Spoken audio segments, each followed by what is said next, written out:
crop should be at the center of our strategy.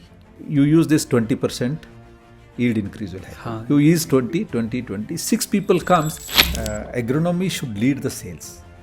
ये मेरा जो स्पेशलिटी फर्टिलाइजर में जो एक मंत्र है, agronomy knowledge and agronomist should create the demand. एक दिन हुआ होगा कि फर्स्ट जो अटैक हुआ था उस दिन थोड़ा डिस्टर्बेंस था, बिकॉज किसी को पता नहीं रहता क्या हो रहा है. इंग्लिश में बात करेगा, दूसरा मराठी के मतलब वो हमेशा टर्न करके मराठी जो बोल रहे हैं उनके तरफ भी मुड़ेगा. क्योंकि एक लाइफ गोल एक्सरसाइज बनाई थी हमसे. ऐसा कुछ वाइल्डेस्ट ड्रीम था, वो ड्रीम मैंने पेपर पे रखा. Hello friends, welcome to Super Sharma Show. Let's learn from industry. आज का पॉडकास्ट बहुत ही स्पेशल होने वाला है क्योंकि आज हमारे साथ जो गेस्ट आए हैं वो एक स्टॉलवर्ट है इंडियन एग्रीकल्चर में. उन्होंने अपनी लाइफ की शुरुआत एक मार्केटिंग ऑफिसर से की थी और today he is country lead in ICL India.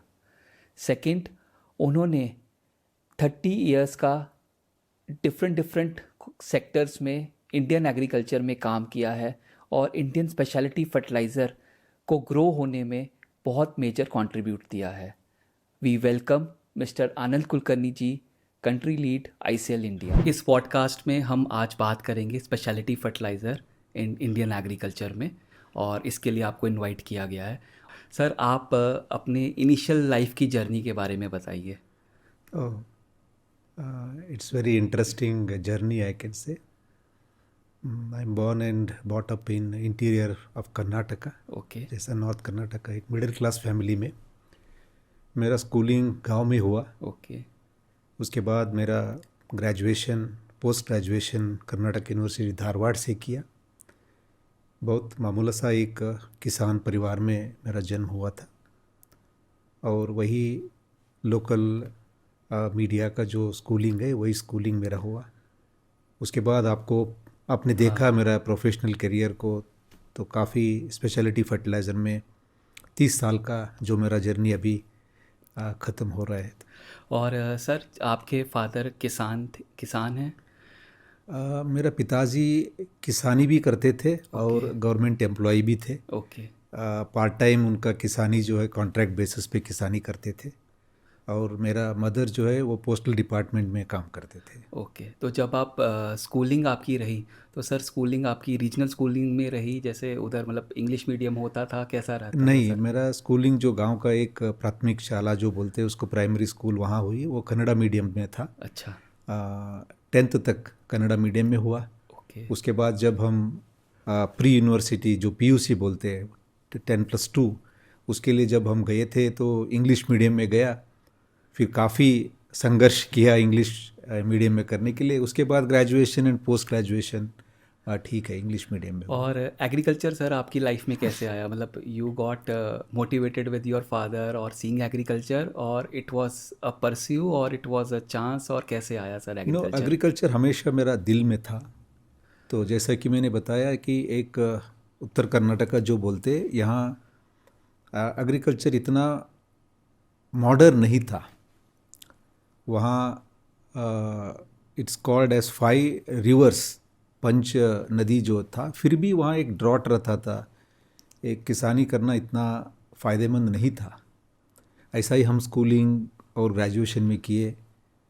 उसके बाद जब मैं पोस्ट ग्रेजुएशन कर रहा था, मैंने एक जैन इरिगेशन का जो फाउंडर चेयरमैन थे श्री भंवरलाल जैन जी, उनका एक आर्टिकल मैंने देखा इकोनॉमिक टाइम्स में, जो सस्टेनेबल एग्रीकल्चर के लिए उनके कंट्रीब्यूशन, उनके थॉट्स था. वो देखने के बाद मुझे लगा कि हमारा एग्रीकल्चर में, आपको पता है India is one of the biggest agriculture economy. और सर ये किस ईयर की बात है जब आपने आर्टिकल पढ़ा? ये 92 की बात है. 92 के बात है. 91-92 के बात है, जब मैं पोस्ट ग्रेजुएशन कर रहा था, मेरा मैनेजमेंट कोर्स कर रहा था. तब मैंने देखा कि मैंने लगा कि मेरा इंटर्नशिप वही कंपनी में करना चाहिए कि जो एग्रीकल्चर के लिए इतना बड़ा योगदान कर रहा है. उस समय मॉडर्न एग्रीकल्चर जस्ट शुरुआत हुई थी. ड्रिप इरिगेशन की शुरुआत हो या लिक्विड फर्टिलाइज़र की शुरुआत हुई थी. तो मैंने फिर भंवरलाल जी को एक लेटर लिखा मैंने. उन्होंने खुद उनके हस्ताक्षर से इन्विटेशन भेजा. जब मैं जाके फिर मेरा लिक्विड फर्टिलाइज़र का फर्स्ट लिक्विड फर्टिलाइज़र का प्लांट की सोच उस समय चल रही थी. अच्छा. मुझे लगता है कि वही स्पेशलिटी फर्टिलाइज़र का शुरुआत है। ओके फिर मैंने सर, 1 मिनट पॉज लेंगे। जैसे आज हमारे व्यूअर्स देखते हैं, हम सीवी भेजते हैं, चीज़ें करते हैं, तो जैसे आपने कहा लेटर भेजा, तो आपने एनोनिमसली सर सोचा कि मैं इनको लेटर भेज देता हूँ, कैसा था? मतलब जॉब निकला था जहाँ आपने नहीं अपनी इच्छा? जॉब नहीं निकला था, मुझे इंटर्नशिप करने का था। ठीक है। जो मेरा फाइनल ईयर एमबीए के लिए इंटर्नशिप करने का था। बहुत सारा अपॉर्चुनिटीज़ इंस्टीट्यूट में थे। हमारे इंस्टीट्यूट में engineering, local walls manufacturers, machine tool component manufacturers का इंटर्नशिप था। लेकिन ये जो सस्टेनेबल एग्रीकल्चर का पढ़ने के बाद मुझे लगा मुझे ये कुछ नया चीज़ें सीखना है। तब मैंने वो लेटर लिखा तो उन्होंने इंटर्नशिप के लिए अप्रूव किया। ये मेरा शुरुआत वहीं से हुई, मेरा एग्रीकल्चर का जो जर्नी है उसकी शुरुआत है। और सर एक और चीज़, उस टाइम आपको ये नहीं लगा कि आईटी का बूम चल रहा है, उधर चले जाता हूँ? मतलब मैं समझ सकता हूँ उस टाइम पे एग्रीकल्चर की जॉब्स और एग्रीकल्चर का करियर परस्यू करना शायद उतना लुक्रेटिव ना हो जो आजकल है। सही बात, आप सही बात कह रहे हैं कि बहुत सारे लोग उस समय एक्चुअली मैनेजमेंट जो ग्रेजुएट्स थे उनको ज़्यादा फैड ये था कि कंज्यूमर ड्यूरेबल्स और नॉन ड्यूरेबल्स की, जब एक मार्केटिंग का अच्छी तरह से वहाँ करियर बन सकता था। लेकिन जब ने मुझे लगा कि एग्रीकल्चर में रिसोर्सेज का बहुत वेस्टेज हो रहा है। कोई एक अच्छी मैनेजर्स का रोल वहाँ बहुत अच्छी तरह से हम निभा सकते हैं। और मैंने जो बताया, मैं एग्रीकल्चर फैमिली के साथ था। हमारे पास 30-40 एकड़ का ज़मीन होते हुए भी हम लोग अच्छी तरह से एग्रीकल्चर का प्रोडक्टिविटी नहीं ले पा रहे थे। हो सकता है वो भी मेरा दिमाग में था। तो मुझे लगा कि this is the best option to do. चलो सीखते कि इंटर्नशिप में जाके देखेंगे। That is how my career started, journey started in agriculture. और इंटर्नशिप वो कहाँ पे की सर आपने? इंटर्नशिप मैंने कर्नाटका का उनका जो आज आप देखते हो फिनलैंड का जो एक कंपनी कैमेरा करके कंपनी था लिक्विड फर्टिलाइज़र में, जैन इरिगेशन जो काम कर रहा था ड्रिप इरिगेशन में, भंवरलाल जी जैन, मैं कहता हूँ एक विजनरी थे वो। उनको लगा कि केला का जो भी मॉडर्न टेक्नोलॉजी है ड्रिप इरिगेशन के साथ फर्टिलाइज़र भी सही तरीके से जाना चाहिए। उन्होंने कैमेरा के साथ एक छोटा सा टाइप की थे, इसीलिए मार्केट स्टडी करने का था। उन्होंने वो प्रोजेक्ट कर्नाटका स्टेट का मैंने प्रोजेक्ट को 400 फार्मर को मिला, मैंने अराउंड 100 ट्रेड पार्टनर्स को मिल के एक रिपोर्ट बना के मैंने दिया था। और इंटर्नशिप के बाद फिर आगे? इंटर्नशिप के बाद में मेरा एक कैंपस रिक्रूटमेंट हुआ। मेरा सीनियर्स वहाँ जो काम करते थे that was not in agriculture. Campus recruitment के दौरान मैंने एक पैकेजिंग इंडस्ट्री था शेट्रॉन लिमिटेड करके, वहाँ ज्वाइन कर लिया। It is for a short time, but कहीं ना कहीं मेरा जो अट्रैक्शन था वो एग्रीकल्चर और था। जब ज्वाइन किया सर, वो कौन सी पोस्ट, मतलब कहाँ पे, कैसे कैसे? It was a trainee marketing officer करके था। मार्केटिंग ऑफिसर की मार्केटिंग शुरुआत ऑफिसर था, ट्रेनी। उनके पास एक आई थिंक अराउंड 20-25 कस्टमर्स थे। It was B2B business. उसमें 3 कस्टमर्स को मुझे दिया गया था टू इनिशियली हैंडल। मैंने शुरुआत की थी, बट कहीं ना कहीं मुझे वापस एग्रीकल्चर का फील्ड में जाने का एक अट्रैक्शन था। Then I started my career with Nagarjuna. Okay. And Nagarjuna कब ज्वाइन किया सर, किस ईयर में? Nagarjuna I joined in 94 October. Okay. जैसा नागार्जुना ग्रुप का एक इजराइल का जेवी हुआ, that is called Nagarjuna Palma. Okay. Nagarjuna Group was a big group in South India in fertilizers, but they wanted to experience modern agriculture technology. They brought this drip irrigation JV with the 3 Israeli companies, Ligo, Metzerplas and Plasim. That's called as Palma in Israel. That's company is called Nagarjuna Palma. 94 अक्टूबर में मैं एक company join किया। It was to work on drip irrigation. और headquarters आपका हैदराबाद? उस समय headquarter Hyderabad था नागार्जुना ग्रुप का, बट मुझे पहले असाइनमेंट जो था वो हुबली था, नॉर्थ कर्नाटका का। सेल्स एग्जीक्यूटिव करके मुझे हुबली में दिया था। उसके बाद मैं बेंगलुरु शिफ्ट हुआ एरिया मैनेजर। उसके बाद मैं हेडक्वार्टर को शिफ्ट किया मार्केटिंग कोऑर्डिनेशन में। Then I move to Maharashtra. That was where my career took next level. और जब आप नागार्जुना में जब ज्वाइन हुए तो उस समय आपको लगा कि अब एक अच्छी कंपनी के साथ जुड़ गया, अब मेरा करियर स्लोली आगे बढ़ता जाएगा, कुछ ऐसी फीलिंग आई? Yes, Nagarjuna is a good company to work, best place to work. उस समय तो एक मेंटरिंग होता था, बहुत अच्छी तरह से ट्रेनिंग्स, बहुत अच्छी एक कल्चर था नागार्जुना में। So I spent around 13 years, I think 13 years. तो नागार्जुना में अलग अलग लेवल्स पे भी हमने काम किया, तो सीखने के लिए बहुत मिला। दैट इज़ वेयर हम लोगों को कस्टमर सेटिस्फैक्शन, कस्टमर डिलाइटमेंट क्या होता है वो करने का एक बड़ा ट्रेनिंग ग्राउंड था। और प्लस जहाँ तक मैं समझ सकता हूँ उस मूवमेंट पे, जिस मूवमेंट पे आप नागार्जुना में स्पेशलिटी सेक्टर पे काम कर रहे थे, तब इंडिया का भी just speciality fertiliser sector grow हो रहा था। Yes, with one or two small entrepreneurial adventure हुई थी specialty fertilizer, small companies. But at a corporate level, I think the biggest breakthrough done by Nagarjuna with Nagarjuna Haifa Chemicals जो हुआ था, उस समय उन्होंने JV बनाने का भी कोशिश की, but major momentum जो था, yes I agree, Nagarjuna has did lot of work in taking specialty to the last mile. And जो जैसे आप स्पेशलिटी लास्ट माइल तक लेके गए, तो सर उसमें जो टॉप 3 चैलेंजेस कैसे रहे, See, जो मेजर चैलेंजेस आपके कोर्स में? सबसे बड़ा चैलेंज जो था, it is you are competing और you are comparing with a subsidized fertilizers, right? When something is available at a very low price, you want to bring some technology, some specialty concept which is not having the subsidy. So the commercially both are in different platform. You are trying to compete with that. That is the biggest momentum. But to proving the value in spite of that subsidy was the biggest task for those people who are working in the specialty at that time. जैसा वो value preposition मिला तब adoption शुरू हो गया। और value preposition के लिए आपने खूब सारे ट्रायल्स किए होंगे, मतलब as a company, as a team, बहुत सारे, क्योंकि आज तो एक मार्केट सेट है, आज हम बात करते हैं। और सर जब आप ट्रायल सेट करते हो तो उस टाइम पे स्पेशलिटी फर्टिलाइज़र वर्ल्ड लेवल पे कैसा था? वो ग्रूम हो चुका हुआ था जब इंडिया में आया? उस समय वर्ल्ड लेवल का इतना विजिबिलिटी हम लोगों को नहीं था, because we are working at a grass root level. But अभी जब मैं देखता हूँ उस समय वर्ल्ड लेवल पे काफ़ी स्पेशलिटी फर्टिलाइज़र का एक वॉल्यूम बन चुका था। And globally may be because it is not an subsidised competition, probably speciality fertiliser एक अच्छा काफ़ी ग्राउंड बन चुका था ग्लोबली।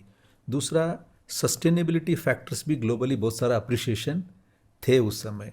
क्लोराइड नहीं होना चाहिए, सोडियम नहीं होना चाहिए, लीचिंग नहीं होना चाहिए, ये सभी चीज़ों को थोड़ा एडवांस रहने से काफ़ी वॉल्यूम्स ग्लोबली बन चुके थे। Actually if you look at European countries होंगे या China, Brazil at that time, तो काफ़ी आगे थे वो लोग। एंड फिर नागार्जुना के बाद? नागार्जुना के बाद मैं कोरोमंडल में मेरा करियर शुरू किया। कोरोमंडल में zonal manager, then product head water soluble fertilizers, then regional head for south and Maharashtra. ऐसा मेरा जर्नी था। That has given me the learnings of the corporate and heading the product verticals.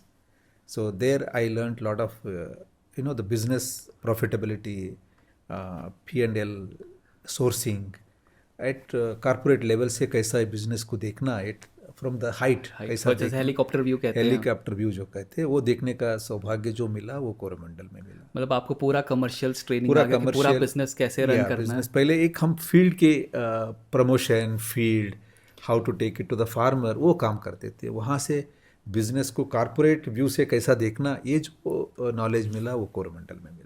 और गाइस मैं आपको बताऊं कि मेरे को भी मैंने भी कोरोमंडल में जब काम किया था तो कुछ टाइम सर के साथ भी काम करने का मुझे उधर मौका मिला था, and I am very happy for that. और कोरोमंडल के बाद next small stint I spent with another the big force in specialty industry, that is Deepak fertilizers. वहाँ मैंने 3 साल हेड ऑफ स्पेशलिटीज़ करके काम किया। Then I got an opportunity to head strategy implementation for the ICL group in ICL India. So 2 साल मैंने marketing strategy एक काम देखा। यहाँ एग्रोनॉमी, मार्केटिंग, ब्रांडिंग, ये सभी चीज़ें हमने इस्टेब्लिश किया। सबसे महत्वपूर्ण जो है कोविड का समय था। I strongly believed good product, we need a good reach. हमको रीच चाहिए था, ज़्यादा से ज़्यादा फार्मर तक हमको पहुंचना था। कोविड के वजह से वो हम लोग बैकफुट में आ गए थे। Then we learned quickly about digital media. We as a team we took Facebook and YouTube Yes. into the next level. And happy to say that it was one of the best achievement recognized by the ICL group also, and within the industry also. We use that to reach the lot of people. तब थोड़ा branding का काम अच्छी तरह से हो पाया. हाँ, वो कोविड में मैंने भी काफ़ी आपके वीडियो लगातार आपके टीम के Yes. पोमोग्रेनेट में कैसे होना चाहिए, Yes. क्रॉप वाइज आपका शुगर केन में कैसे होना चाहिए, कौन से प्रोडक्ट कैसे यूज़ होने चाहिए, वो एक अच्छा रीच और अच्छा ब्रांडिंग दिया when world was at stand still, और वो एक अच्छा आपका एफर्ट था. और सर एक और चीज़ मुझे पूछनी है, जब आप ICL गए तो आपको मन में कभी आया कि यार ये बाहर की कंपनी है, इंडिया में कैसे आगे ग्रो करेगी, because you have been at that moment till with the biggies of the Indian fertilizer industry, जिनके पास अपना यूरिया है, DAP है, they are the big players. उसके बाद ICL जो एक आउटसाइड, आई मीन टू से दे आर कंपनी, और उसका उस टाइम पे कुछ मन मतलब कि हुआ कि इधर जा रहे हैं, कैसा होगा, क्या होगा? जी देखिए, जैसा मेरा करियर बताया, मैंने ड्रिप इरिगेशन की शुरू किया. इट्स वेरी वेरी निश एग्री इनपुट में. आज भी ड्रिप इरिगेशन जो है एक छोटा निश सेगमेंट है. जब इसराइल के बारे में, इसराइल विजिट भी किया था, इसराइल के बारे में मैं बहुत पढ़ता था, और इसराइल का रिसर्च इनोवेशन एग्रीकल्चर में जो मेरा बहुत नज़दीक था दिल को, तो मुझे लगा एक अच्छी प्रोडक्ट इनोवेशन चाहिए जिसमें R&D हो, जिसमें एग्रोनॉमी नॉलेज हो. It was too early. मैं एक विजुअलाइज कर पाया कि Indian agriculture industry is going to change very fast. Farmers are going to change very fast. If you ask me why, we have one of the best resources in the world. We have one of the biggest market in the world, consumers in the world. We have one of the best brains in the world. इतना होते हुए भी agriculture में हम इतना बड़ा चलन नहीं मार पा रहे थे. बट मैं विजुअलाइज कर रहा था एक दिन हम दुनिया का सबसे बड़ा एग्रीकल्चर का एक पावर हाउस बन के बाहर आएंगे. तब फार्मर ये नहीं देखेगा आपकी सब्सिडी है, आपकी ब्रांड है, आपके पास कमोडिटी फर्टिलाइज़र है, आपकी, वो देख रहा था कि मेरे को क्रॉप के लिए क्या इम्पैक्ट ये प्रोडक्ट देगा. ये मैंने बहुत अर्ली ईयर्स में मैंने कस्टमर इनसाइट को पढ़ लिया था. तो मुझे लगा कि अरे अभी मसल पावर का ज़रूरत नहीं है, अभी हमको कितना बड़ा उसका ज़रूरत नहीं है. हमको ये चाहिए कि प्रोडक्ट, उसके सही एप्लीकेशन, फार्मर को वो क्या वैल्यू दे सकता है. Value is the very important, value creation is very important. I saw in the ICL groups brief what they want to do in India. मुझे अच्छा लगा कि ये मेरा पैशन के साथ होने वाला है, तो मैंने एक्सेप्ट कर लिया बिना हिचकिच. But COVID was one of the biggest setback at that point of time. But you know, आप हमेशा ये बोलते हैं ना, हम when you are pushed back and you will, if you are passionate, you will push the things back. Yes. तो हमने उसको अच्छी तरह से यूज़ किया और ब्रांड बिल्डिंग में हमने काम किया.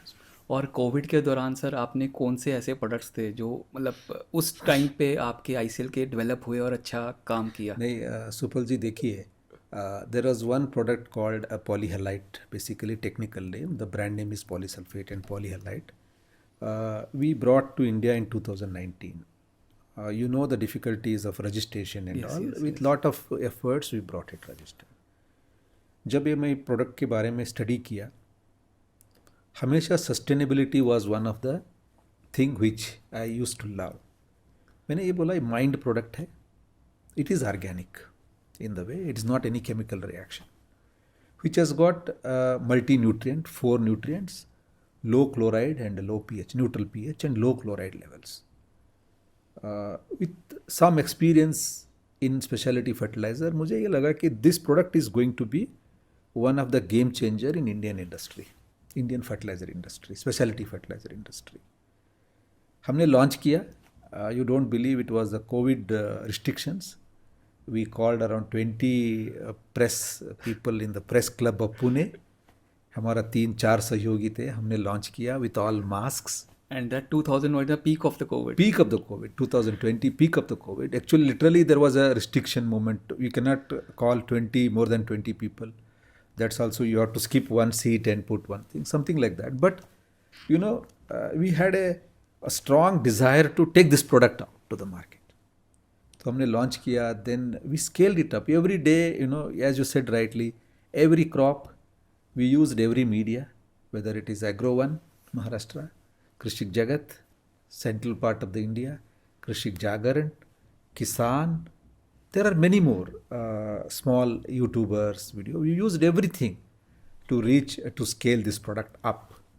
At the same time, we took around 800 demonstrations across the country to prove a value proposition on this product. इसके बाद जब आपका पॉलीहलाइट पॉलीसल्फेट एक ब्रांड बनना शुरू हुआ, फिर आपके मन में नेक्स्ट स्ट्रैटेजी क्या आई सर?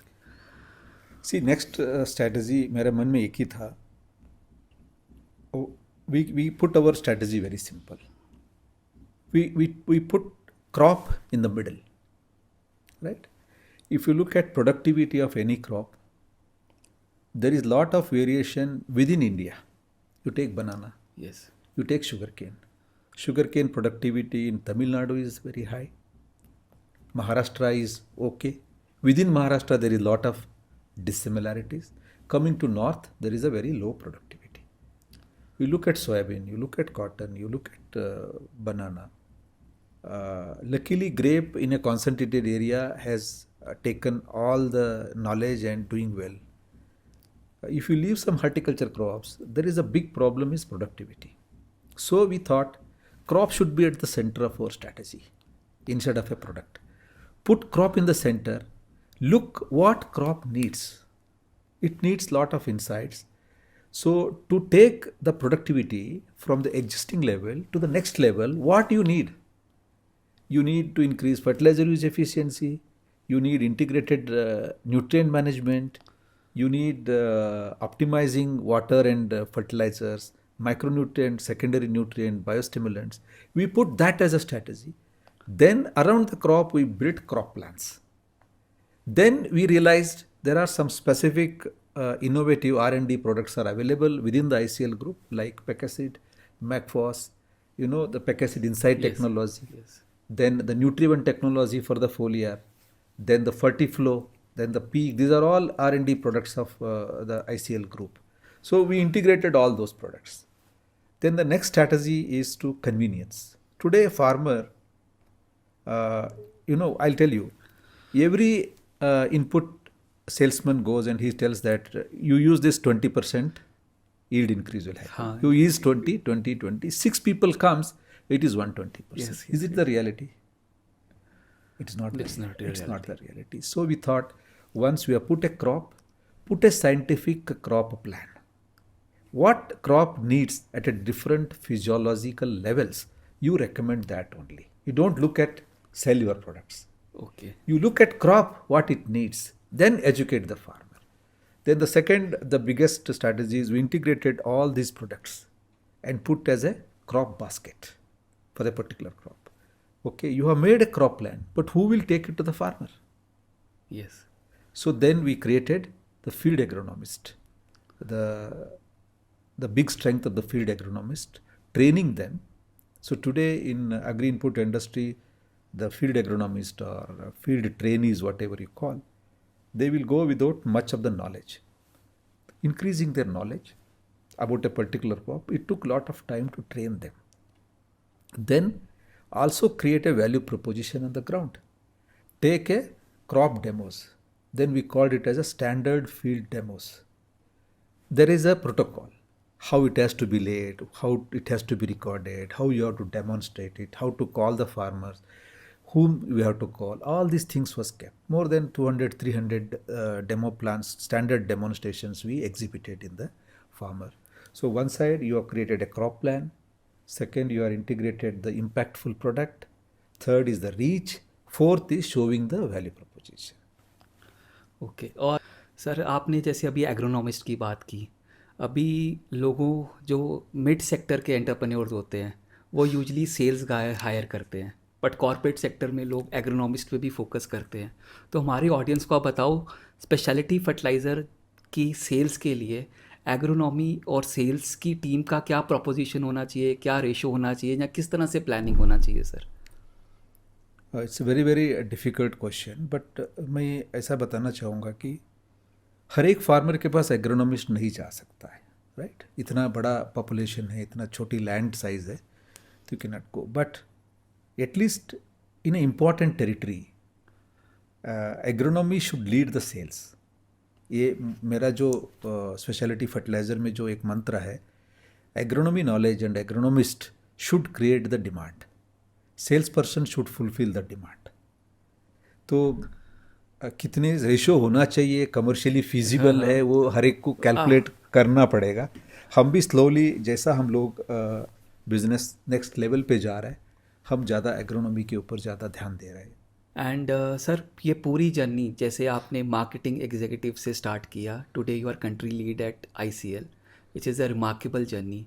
पूरी जर्नी में सर ऐसा मोमेंट कब आया, क्योंकि आप आज भी काम कर रहे हो, आज भी you want to achieve more, you want to do more, पर एक ऐसा मोमेंट कब आया कि जब लगा कि यार आज लाइफ बन गई है, अब आगे लाइफ सेट हो जाएगी? Very personal question. नहीं, देखिए, एज आई टोल्ड यू, मेरा जो एग्रीकल्चर में आने का जो एक बड़ा रीज़न था, कहीं ना कहीं मेरा जो बचपना में मेरा फैमिली में ऐसा फील होता था कि हमारे पास बहुत सारा लैंड है, हमारा गांव में भी बहुत सारा लैंड है, बट किसान उतना कमा नहीं पा रहा है, उतना अच्छा ज़िंदगी नहीं जी पा रहा है। ऐसा बहुत, आज थोड़ा बदलाव हुआ है, लेकिन आज भी 70-80% सिचुएशन वही है।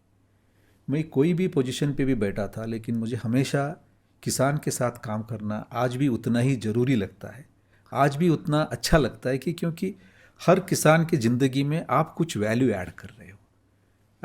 ऐसा तो दिन, लाइफ तो सेट हुआ, ऐसा दिन तो मुझे फील नहीं हुआ, बट आज भी मैं ये सोचता हूँ कि जितना भी मैंने सीखा, जितना भी मैं नॉलेज ले पाया, वो नॉलेज को लास्ट माइल पे मैं कितना दे सकता हूँ बैक टू द सोसाइटी, वो मेरे लिए बहुत अहम रखता है। और बीइंग अ कंट्री लीड, आज भी आप फील्ड लेवल पे जाते हो सर?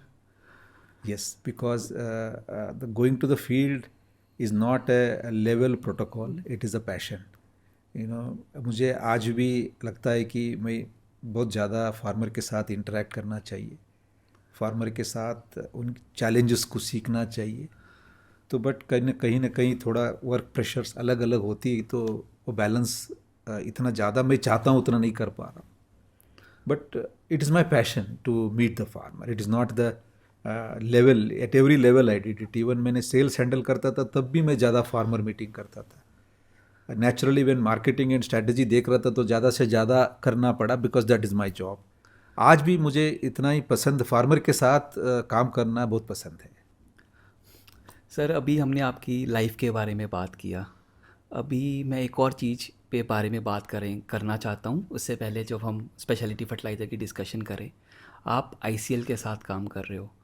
आज ICL इज़राइल का, अगर मैंने जस्ट स्टडी किया था, 22,000 स्क्वायर किलोमीटर का कंट्री है, और हमारा केरला 38,000 स्क्वायर किलोमीटर का है। मतलब इज़राइल केरला से भी छोटा है, हमारी स्टेट से भी छोटा है, लगभग जलगांव डिस्ट्रिक्ट के जैसा है। और आज हम चाहते हैं कि जो टेंशन्स इज़राइल फेस कर रहा है, जब मिडिल ईस्ट में हो रही हैं, वो जल्दी से जल्दी ख़त्म हो और वर्ल्ड एक नॉर्मल पेस में दोबारा चल पड़े। बट पिछले 2 सालों से, जो 1.5 साल से जो टेंशन चल रही हैं, अटैक्स हो रहे हैं, और जिस हिसाब से इज़राइल है, उस 1.5 साल से उधर से किस तरह से आपका इंटरेक्शन रहा है? क्या उनकी सप्लाईज़ में प्रॉब्लम रही हैं? क्या उनके प्लांट शट डाउन हुए हैं? मतलब हमें एज ए इज़राइल कंट्री के बारे में बताइए sir, because world knows Israel is a very tough country, they are very strong headed people, they love for their country, but क्योंकि आप उनके साथ पर्सनली डे टू डे काम कर रहे हो, डे टू डे इंटरेक्ट कर रहे हो, तो उसके बारे में हमारे व्यूअर्स को सर आप बताइए। मेरा तो इसराइल के साथ 2002 या 2003 से मैंने वहाँ जो विज़िट किया, वहाँ उसके बाद स्टडी करना शुरू किया। when कोई भी रिसोर्स नहीं है, ऐसा एक देश आज विश्व में agriculture technology, medical technology, software, security और कई चीज़ें हो सकती हैं, मुझे उसके पता नहीं है। तो विश्व में 1 नंबर पे है। Very nice. जिनके पास नेचुरल रिसोर्सेस नहीं है, आज हम इजराइल का खेती के बारे में बात करते हैं, उनके पास अच्छा सॉइल नहीं है, जो हमारे पास इतनी अच्छी क्वालिटी का प्रोडक्टिव सॉइल है। इरिगेशन के लिए लायक पानी नहीं और लेबर्स नहीं है। सर इरिगेशन के लायक पानी नहीं है, इसका मतलब पानी की कमी है? पानी की कमी है, पानी नहीं है। आइदर डिसैलिनेटेड वाटर लेना पड़ेगा, पूरा कंट्री वाइड प्रेशराइज्ड नेटवर्क को डालना पड़ेगा। हमारे जैसा पानी मुफ्त में उपलब्ध है, उतना पानी नहीं है।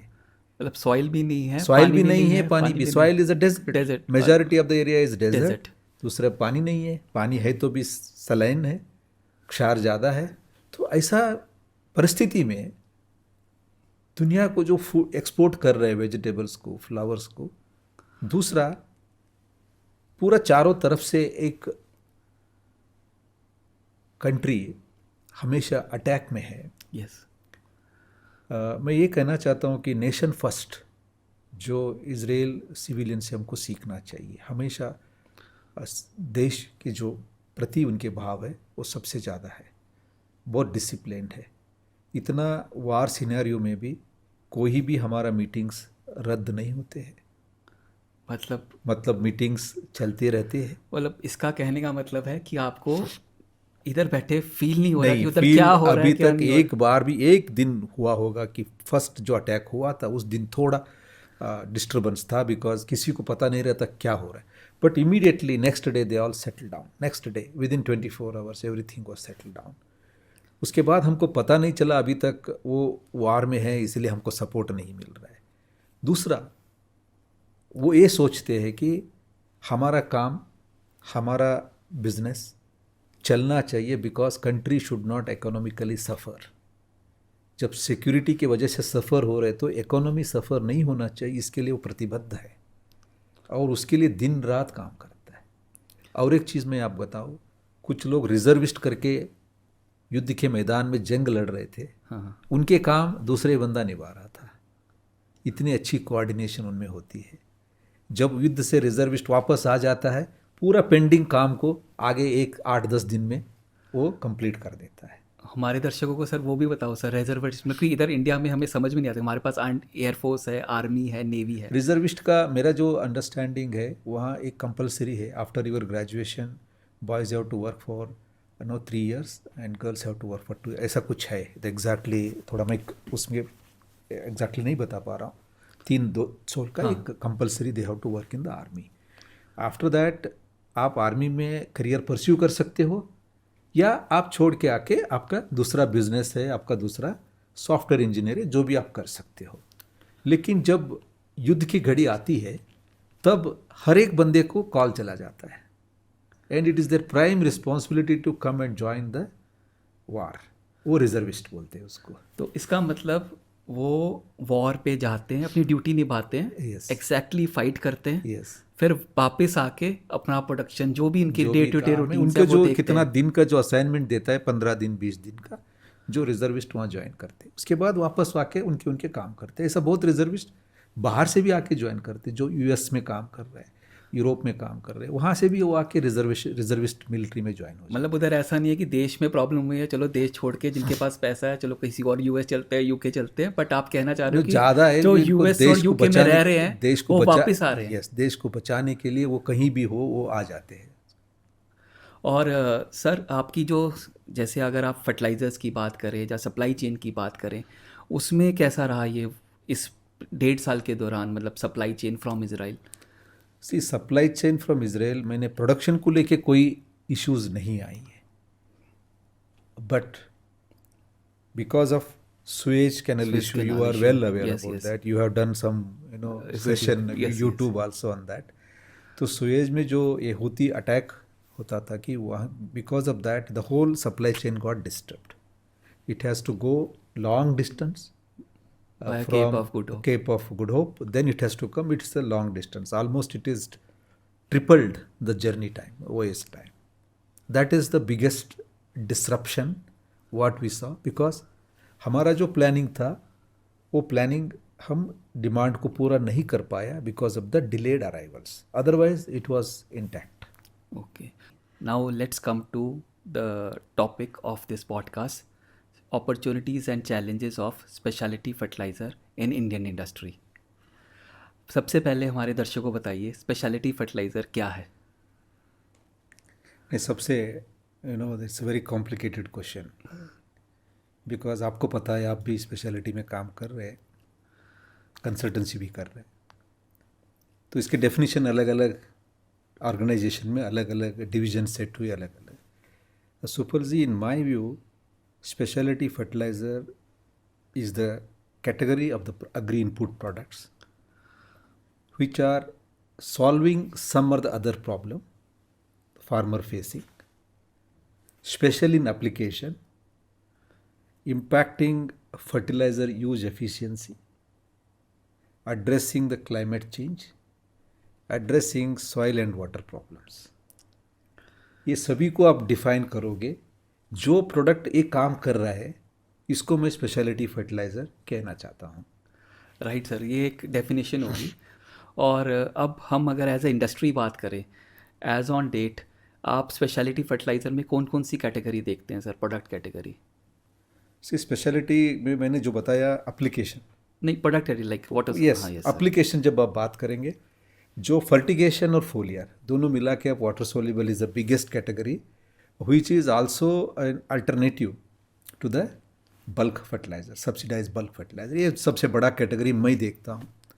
उसके बाद आपके पास सर एक minute, sorry, water soluble fertiliser को भी लेमैन में आप डिफाइन किए. पॉडकास्ट में हम यही चाहते हैं कि कोई भी पॉडकास्ट जो सुने हमारा, उसके लिए ये एक तरह से एक मॉड्यूल हो, एक लर्निंग हो, ताकि वो इस पूरे पॉडकास्ट में इसके जाए. जो टेक्निकल नाम जो FCO में आया 100% वाटर सॉल्युबल फर्टिलाइज़र, बट वो टेक्निक ग्रामेटिकली उतना 100% वाटर सॉल्युबल फर्टिलाइज़र नहीं है. जो फर्टिलाइज़र ड्रिप इरिगेशन में देते हो, जो फर्टिलाइज़र आप फोलियर कर सकते हो, जिसमें सोडियम और क्लोराइड का मात्रा बहुत कम है और वो जल्दी से जल्दी प्लांट को अवेलेबल हो जाता है, इसको हम लोग वाटर सॉल्युबल कह सकते हैं.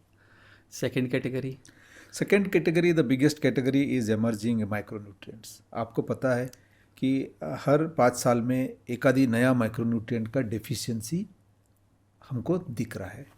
तो micronutrients in terms of high efficiency micronutrients आप लेंगे, चिलेटेड माइक्रोन्यूट्रिएंट से बड़ा कैटेगरी है. जिंक है, आपके बोरान है, फेरस है, और अभी सिलिकॉन भी उसमें आ रहा है, और कॉपर भी आ रहा है. ये सभी कैटेगरी मिलके एक माइक्रोन्यूट्रिएंट कैटेगरी आप डाल सकते हो. तीसरा सबसे बड़ा कैटेगरी जो डेवलप हो रहा है वो बायोस्टिमुलेंट्स है, बिकॉज एग्रोक्लाइमेटिक कंडीशंस बहुत ख़राब हो रहा है हमारा. अभी आप बारिश देखोगे, जो अक्टूबर महीना में बारिश कभी हमने नहीं देखा था, अभी बारिश हो रहा है. तो कभी ज़्यादा ड्राई स्पेल हो जाता है, कभी ज़्यादा वेट स्पेल हो जाता है. उसको कंट्रोल करने के लिए बायोस्टिमुलेंट एक बड़ा कैटेगरी है. बायो फर्टिलाइजर्स, जब मैं एफिशिएंसी की बात करता हूँ, हम फर्टिलाइज़र तो डाल रहे हैं, लेकिन फर्टिलाइज़र यूज़ एफिशिएंसी का क्या, एफिशिएंसी बढ़ाने के लिए बायो फर्टिलाइज़र. तो in nutshell water soluble fertilizers, micronutrients, biostimulants and bio fertilizers, I think these are all can be a major part of the specialty fertilizers. और सर ये चारों categories अभी एज मोमेंट इंडिया में कहाँ तक आई हैं, मतलब किस शेप में हैं? कुछ मेरे ख्याल से जैसे बायोस्टिमुलेंट का भी नोटिफिकेशन पिछले ही साल आया है, it's getting into its shape. तो उसके बारे में भी हमारे ऑडियंस को बताओ, और कैसे वाटर सॉल्युबल कब स्टार्ट हुआ. इंडस्ट्री साइज आप पूछोगे तो it's very difficult to talk about the size because it is everybody's guess. We don't have the right numbers. But since water soluble को मैं बहुत closely study करता हूँ, तो आज वाटर सोल्यूबल का कैटेगरी एक 3.5 to 4 लाख मेट्रिक टन्स की नज़दीक में है. जब आप इंपोर्ट डेटा देखते हो एक 3.5 लाख टन तक है. कुछ लोकल मैन्युफैक्चरिंग भी, आप ब्लेंडिंग भी उसमें लोगे, 4 लाख मेट्रिक टन.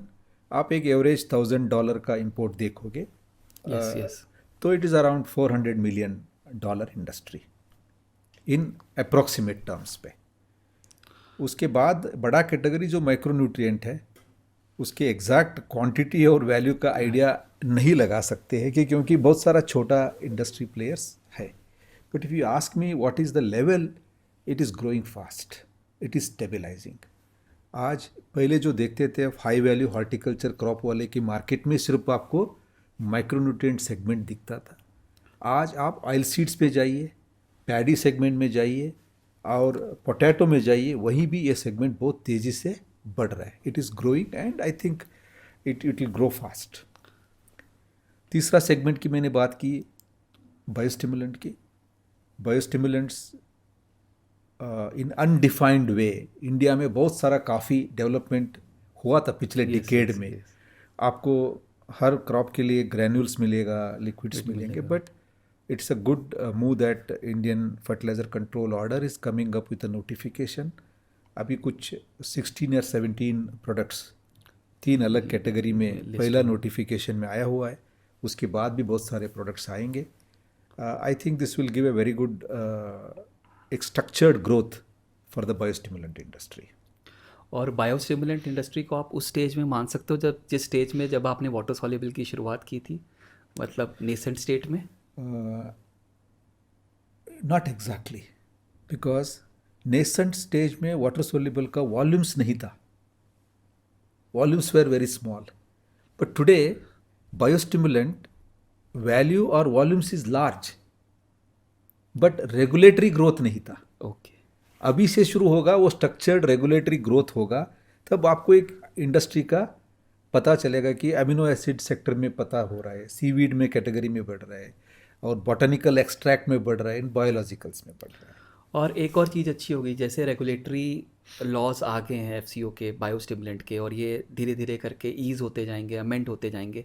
इससे मुझे ये भी लगता है कि जो काफ़ी कॉर्पोरेट्स हैं जो पहले बिकॉज ऑफ लॉ इसमें एंटर नहीं करते थे, वो भी इसमें आएंगे और मार्केट को आगे उठाएंगे. You are right, the structured growth आएगी. और जो द प्लेयर्स जो एग्रोनॉमी के साथ जाना चाहते हैं, जब वो लास्ट माइल पहुंचेंगे तो सही ग्रोथ वहाँ से शुरू होगा. Because today we have lot of biostimulant category, but majority the farmer don't know when to apply, how to apply, and how much to apply. This is the basic fundamental.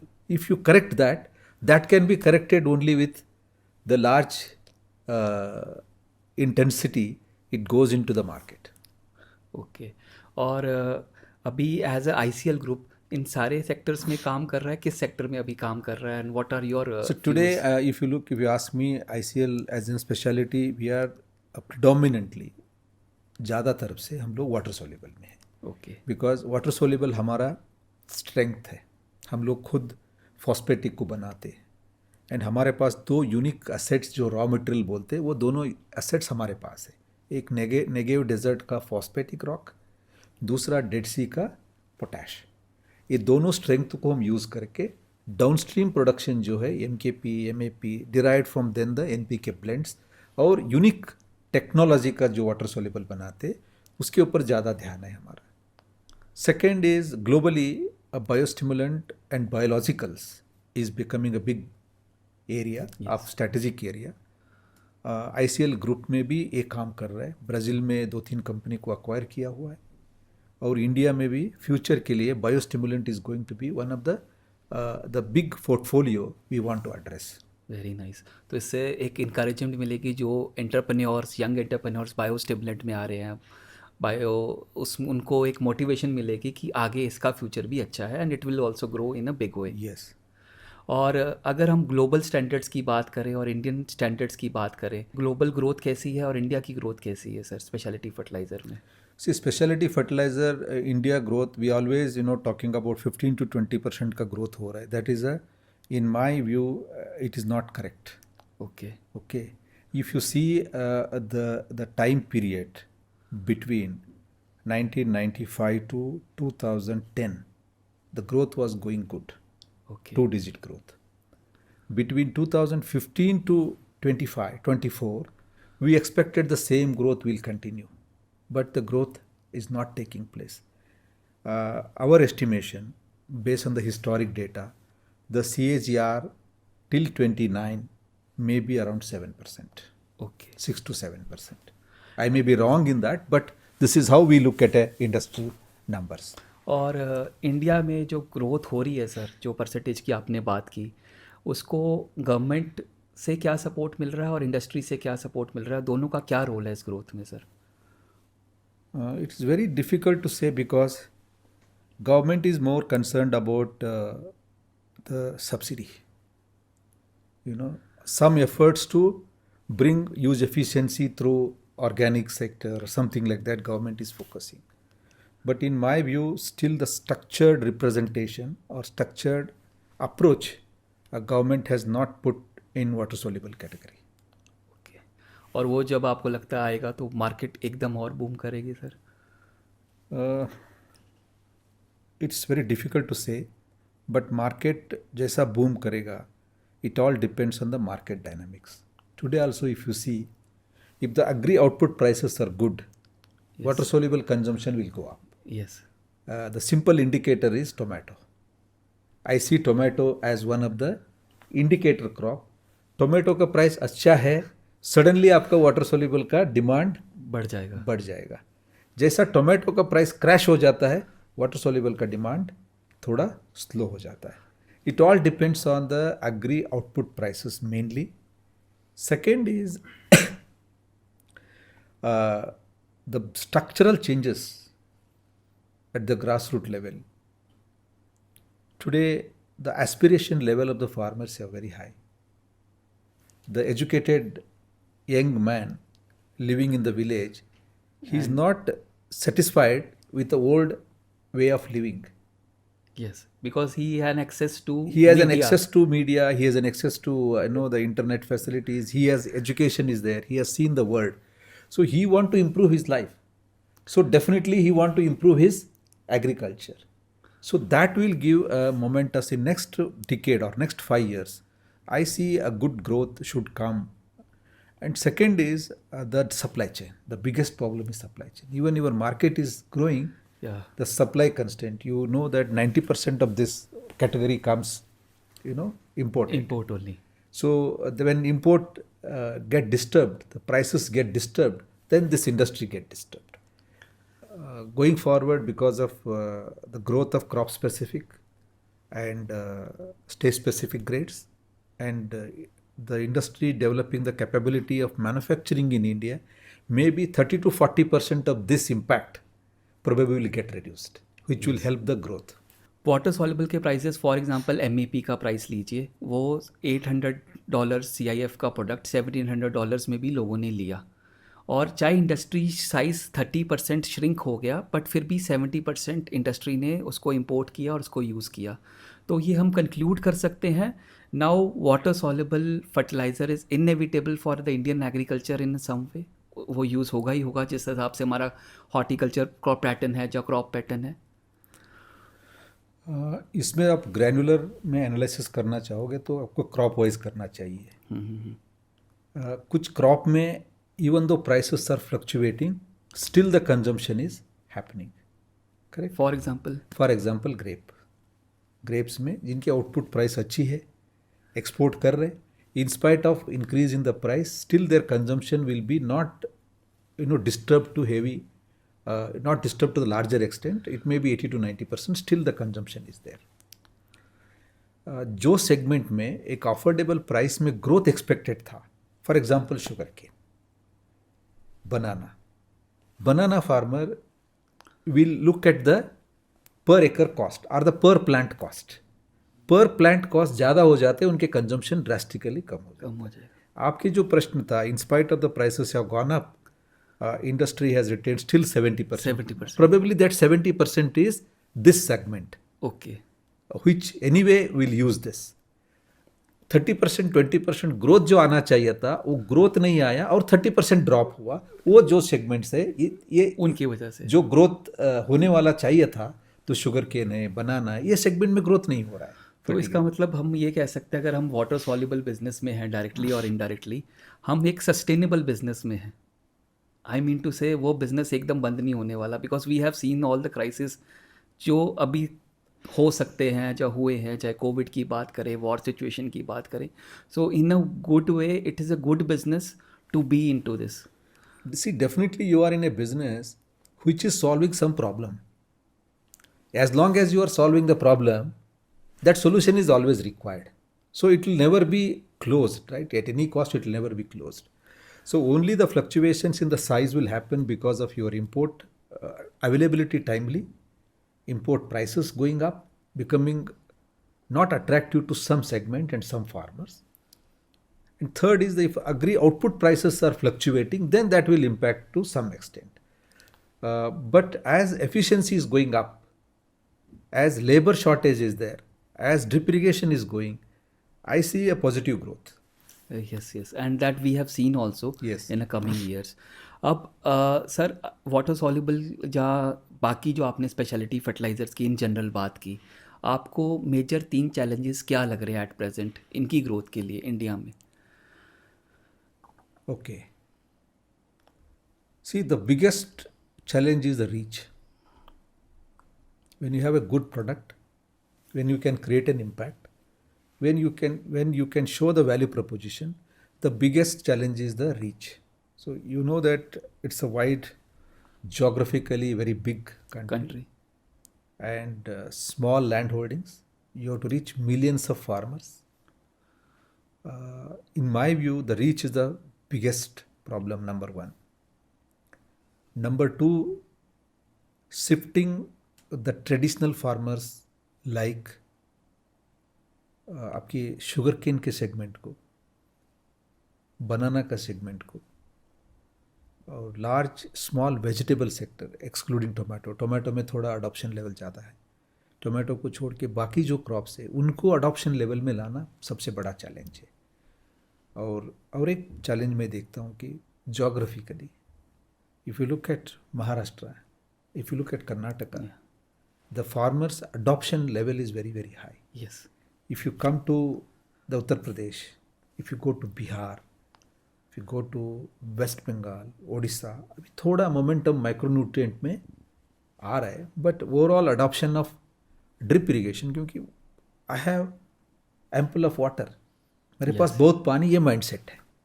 But crop के लिए ज़्यादा पानी देना भी खतरनाक है, अच्छा नहीं है. जब तक ये सोच बदलेगा तब तक ये ज्योग्राफिकल सेगमेंट में स्पेशलिटी बिजनेस को बढ़ाना एक बड़ा चैलेंज है. और सर एक जैसे आपने स्टेट्स का नाम लिया, अगर किसी ने वाटर सॉल्युबल जहाँ स्पेशलिटी फर्टिलाइज़र बिज़नेस की शुरुआत करनी है, कोई यंग एंटरप्रेन्योर ने, तो उसको कौन सी स्टेट से शुरुआत करनी चाहिए, इररिस्पेक्टिव वो कहाँ से है? मतलब अगर आप स्ट्रैटेजिकली देखो तो कौन सी स्टेट से उसको पकड़ना चाहिए?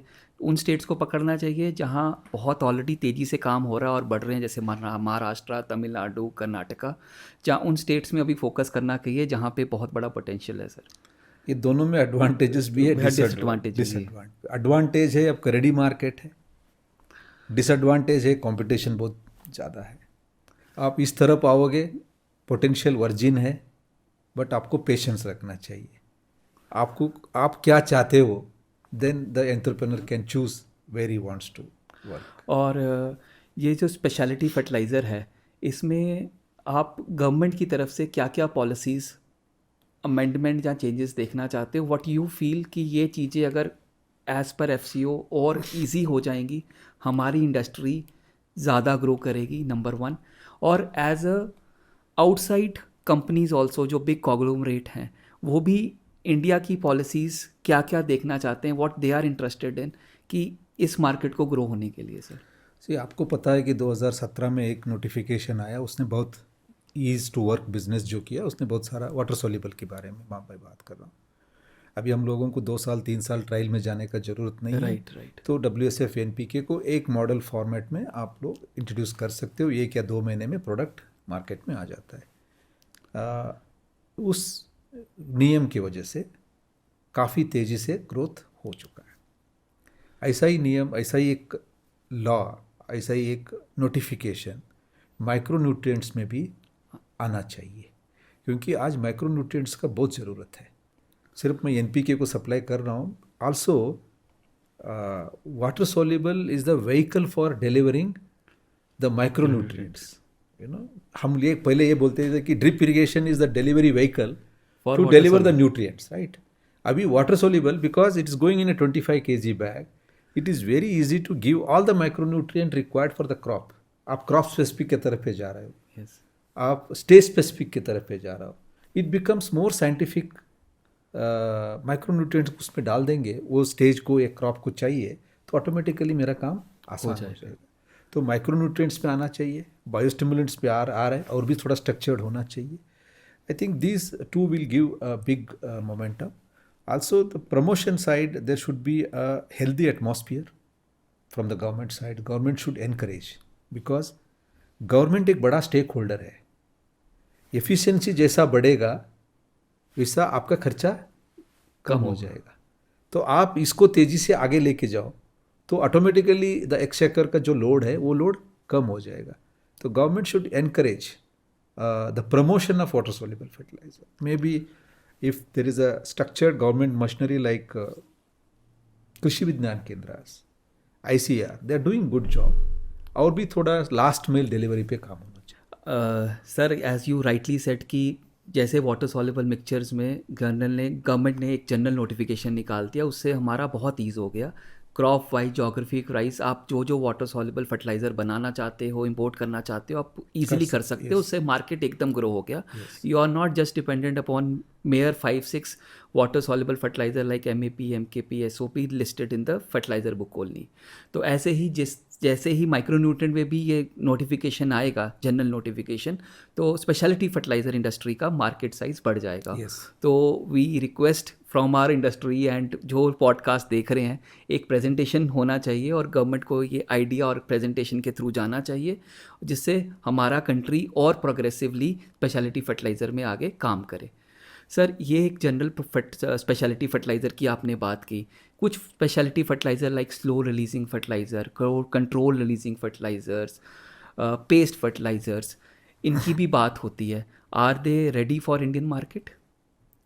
Globally, Supal ji, yes. Globally, there is lot of moment of control release and slow release fertilizers. But India में अभी तक इतना ज़्यादा काम नहीं हुआ है. वही come back to challenges of the industry. एक जो है रजिस्ट्रेशन एंड लॉ नोटिफिकेशन का. सेकंड जो है प्राइस अफोर्डेबिलिटी. तीसरा जो है दो education and awareness to the farmers. ये तीनों फ्रंट पे हम लोगों ने आगे नहीं बढ़ा है. Probably once we establish our fertilizer use efficiency very strongly, then the next level where there is no drip irrigation, where there is no drip irrigation, the commercial crops in that particular segment, maybe slow control release fertilizers is going to be the answer. आज solid मेरे पास उसके answer नहीं है, but yes, I think that is the future. और हम जैसे हमारा discussion हुआ है सर, जो सब्सिडी है, जो इतनी बड़ी सब्सिडी मिलती है, आज 242 रुपीज़ में फार्मर को यूरिया का बैग मिल जाता है.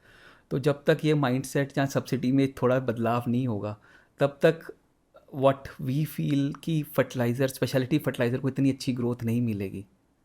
हम ऐसा, मतलब एक जो जनरल ग्रोथ हो रही है वो होती रहेगी, बट एक ये स्पेशलिटी फर्टिलाइज़र के लिए सब्सिडी इंडिया में एक तरह से हिंड्रेंस भी है, अगर आप देखा जाए तो. यस, मैंने जो पहले बताया, you are competing with, you are not in a working on a plain ground, you are working in a competition with the subsidized fertilizers. That was the biggest hurdle from the beginning. That is going to be the biggest hurdle. But government has got its own approach of looking at agriculture as a whole. Probably they are right in that direction. But when you are comparing the value with already subsidized fertilizer, always the specialty fertilizer has got a problem to prove itself. मैं समझ गया. जैसे अगर हम slow release की बात करें, जब इतना अफोर्डेबल प्राइस में आपको नाइट्रोजन मिल रहा है, तो फार्मर को स्लो रिलीज, फास्ट रिलीज कि आपको एफिशिएंसी, आप 100% भी एफिशिएंसी लेके आओगे. Here you have an already subsidized fertilizer to compare. Here you are bringing an high efficiency. Even you bring 200% efficiency, if the price is not competing, price is not affordable, attractive, always there is a problem of adoption. अब हम sir price की बात कर रहे हैं. जब water soluble fertiliser start हुआ था, उस टाइम क्या प्राइसेस होते थे इंडियन मार्केट में? तब वो काफ़ी महंगा होता था क्योंकि हर कोई इंपोर्ट नहीं करता था, हर एक के पास अवेयरनेस नहीं थी इतनी। शिपिंग लाइन में कॉस्टिंग उस टाइम में शायद हायर रहती होगी, तो वो प्राइस 20 साल पहले और आज की डेट में कैसा डिफरेंस है सर?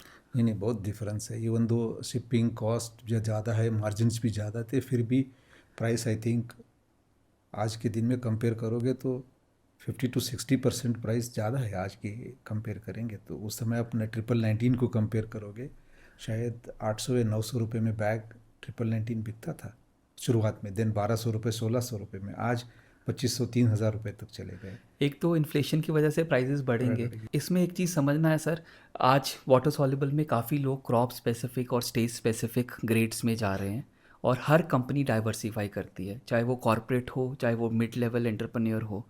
तो how fit are crop specific and stage specific in Indian market sir, as per the farmer affordability, और प्रैक्टिकली फील्ड में कैसा हो रहा है, आपकी टीम को क्या फीडबैक आ रहा है? See, crop specific and stage specific, the basic understanding is convenience. This thought started, समझ लीजिए आपके पास 8 प्रोडक्ट है, आप एक फर्टिगेशन शेड्यूल बना रहे हो, क्रॉप प्लान बना रहे हो, शुरुआत से आपको 7-8 प्रोडक्ट को डालना है। ये कॉम्प्लिकेटेड है, और स्मॉल लैंड होल्डिंग जो फार्मर है वो कितना अलग अलग ग्रेड्स को ला के रख सकते, वो भी एक बड़ा प्रॉब्लम है। उसको देखते हुए वो क्रॉप का फिजियोलॉजी, क्रॉप का न्यूट्रिएंट अपटेक को स्टडी करके एग्रोनॉमिकली ऐसा एक ग्रेड दे सकते शुरुआत में, एक रिप्रोडक्टिव स्टेज में, एक मैच्योरिटी का स्टेज में। 3 or 4 grades, 2, 3 or 4 grades for each crop. The concept has evolved as a convenience to the farmer.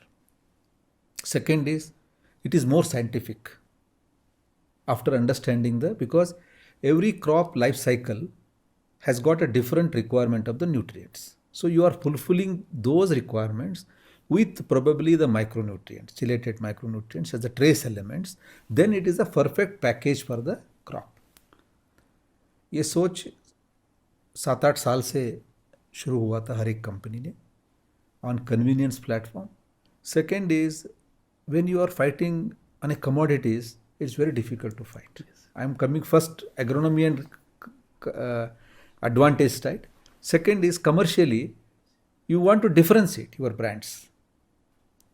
Instead of competing everywhere with head-on 1919 or 13-40-13, if you are able to make your own recipe, if it helps the crop to perform better, I think that is a good differentiation. First is convenience to the farmer. Second is differentiating the brands, and it gives a value to the manufacturer. It gives a value of differentiation to the trade. It gives the value of convenience to the farmer. On these 3 platforms, I think crop specific or stage specifics are growing very fast. और sir, आपने जब अपने crop specific stage specific जब establish किए, आपने already they are well established in the market, लोगों को पता है आईसीएल के stage specific crop specific grades. अगर कोई नया कोई एंटरप्रेन्योर है, छोटे लेवल पे है, उसको स्टार्ट करना है, तो आपके चैलेंजेस से उसको क्या क्या आप फीडबैक दोगे? देखिए उसमें पेशेंस, उसमें देखिए आज आप बनाओगे, आप एक्सपेक्ट करोगे suddenly it will grow, it will not, because it has to fight alternatives in the market till it proves its own value. It takes a lot of time. One should have patience. Second is, consistently we have to talk about the value to the farmer. In spite it is not commercially feasible in the initial days. That is very important. Commercially it is not feasible in the initial days, because ये समझ लीजिए आप एक नया SKU बना रहे, उसका inventory value chain में आपका बढ़ेगा। Yes. जब क्रॉप स्पेसिफिक में वो क्रॉप खत्म हो जाएगा, वो डीलर के पास इन्वेंट्री पड़ा रहेगा। राइट। इन्वेंट्री के साथ आपके आउटस्टैंडिंग पड़ा रहेगा, आउटस्टैंडिंग के साथ आपका वर्किंग कैपिटल पड़ा रहेगा। ये सब कमर्शियल प्रॉब्लम्स है, बट जिस तरीके से फार्मर का एक्सेप्टेंस है, मुझे लगता है कि in next 1 decade probably India का जो स्पेशलिटी फर्टिलाइजर इंडस्ट्री में एटलीस्ट कमर्शियली जो टॉप क्रॉप्स है, 5-6 क्रॉप है, उसमें बहुत तेज़ी से ग्रोथ होगा।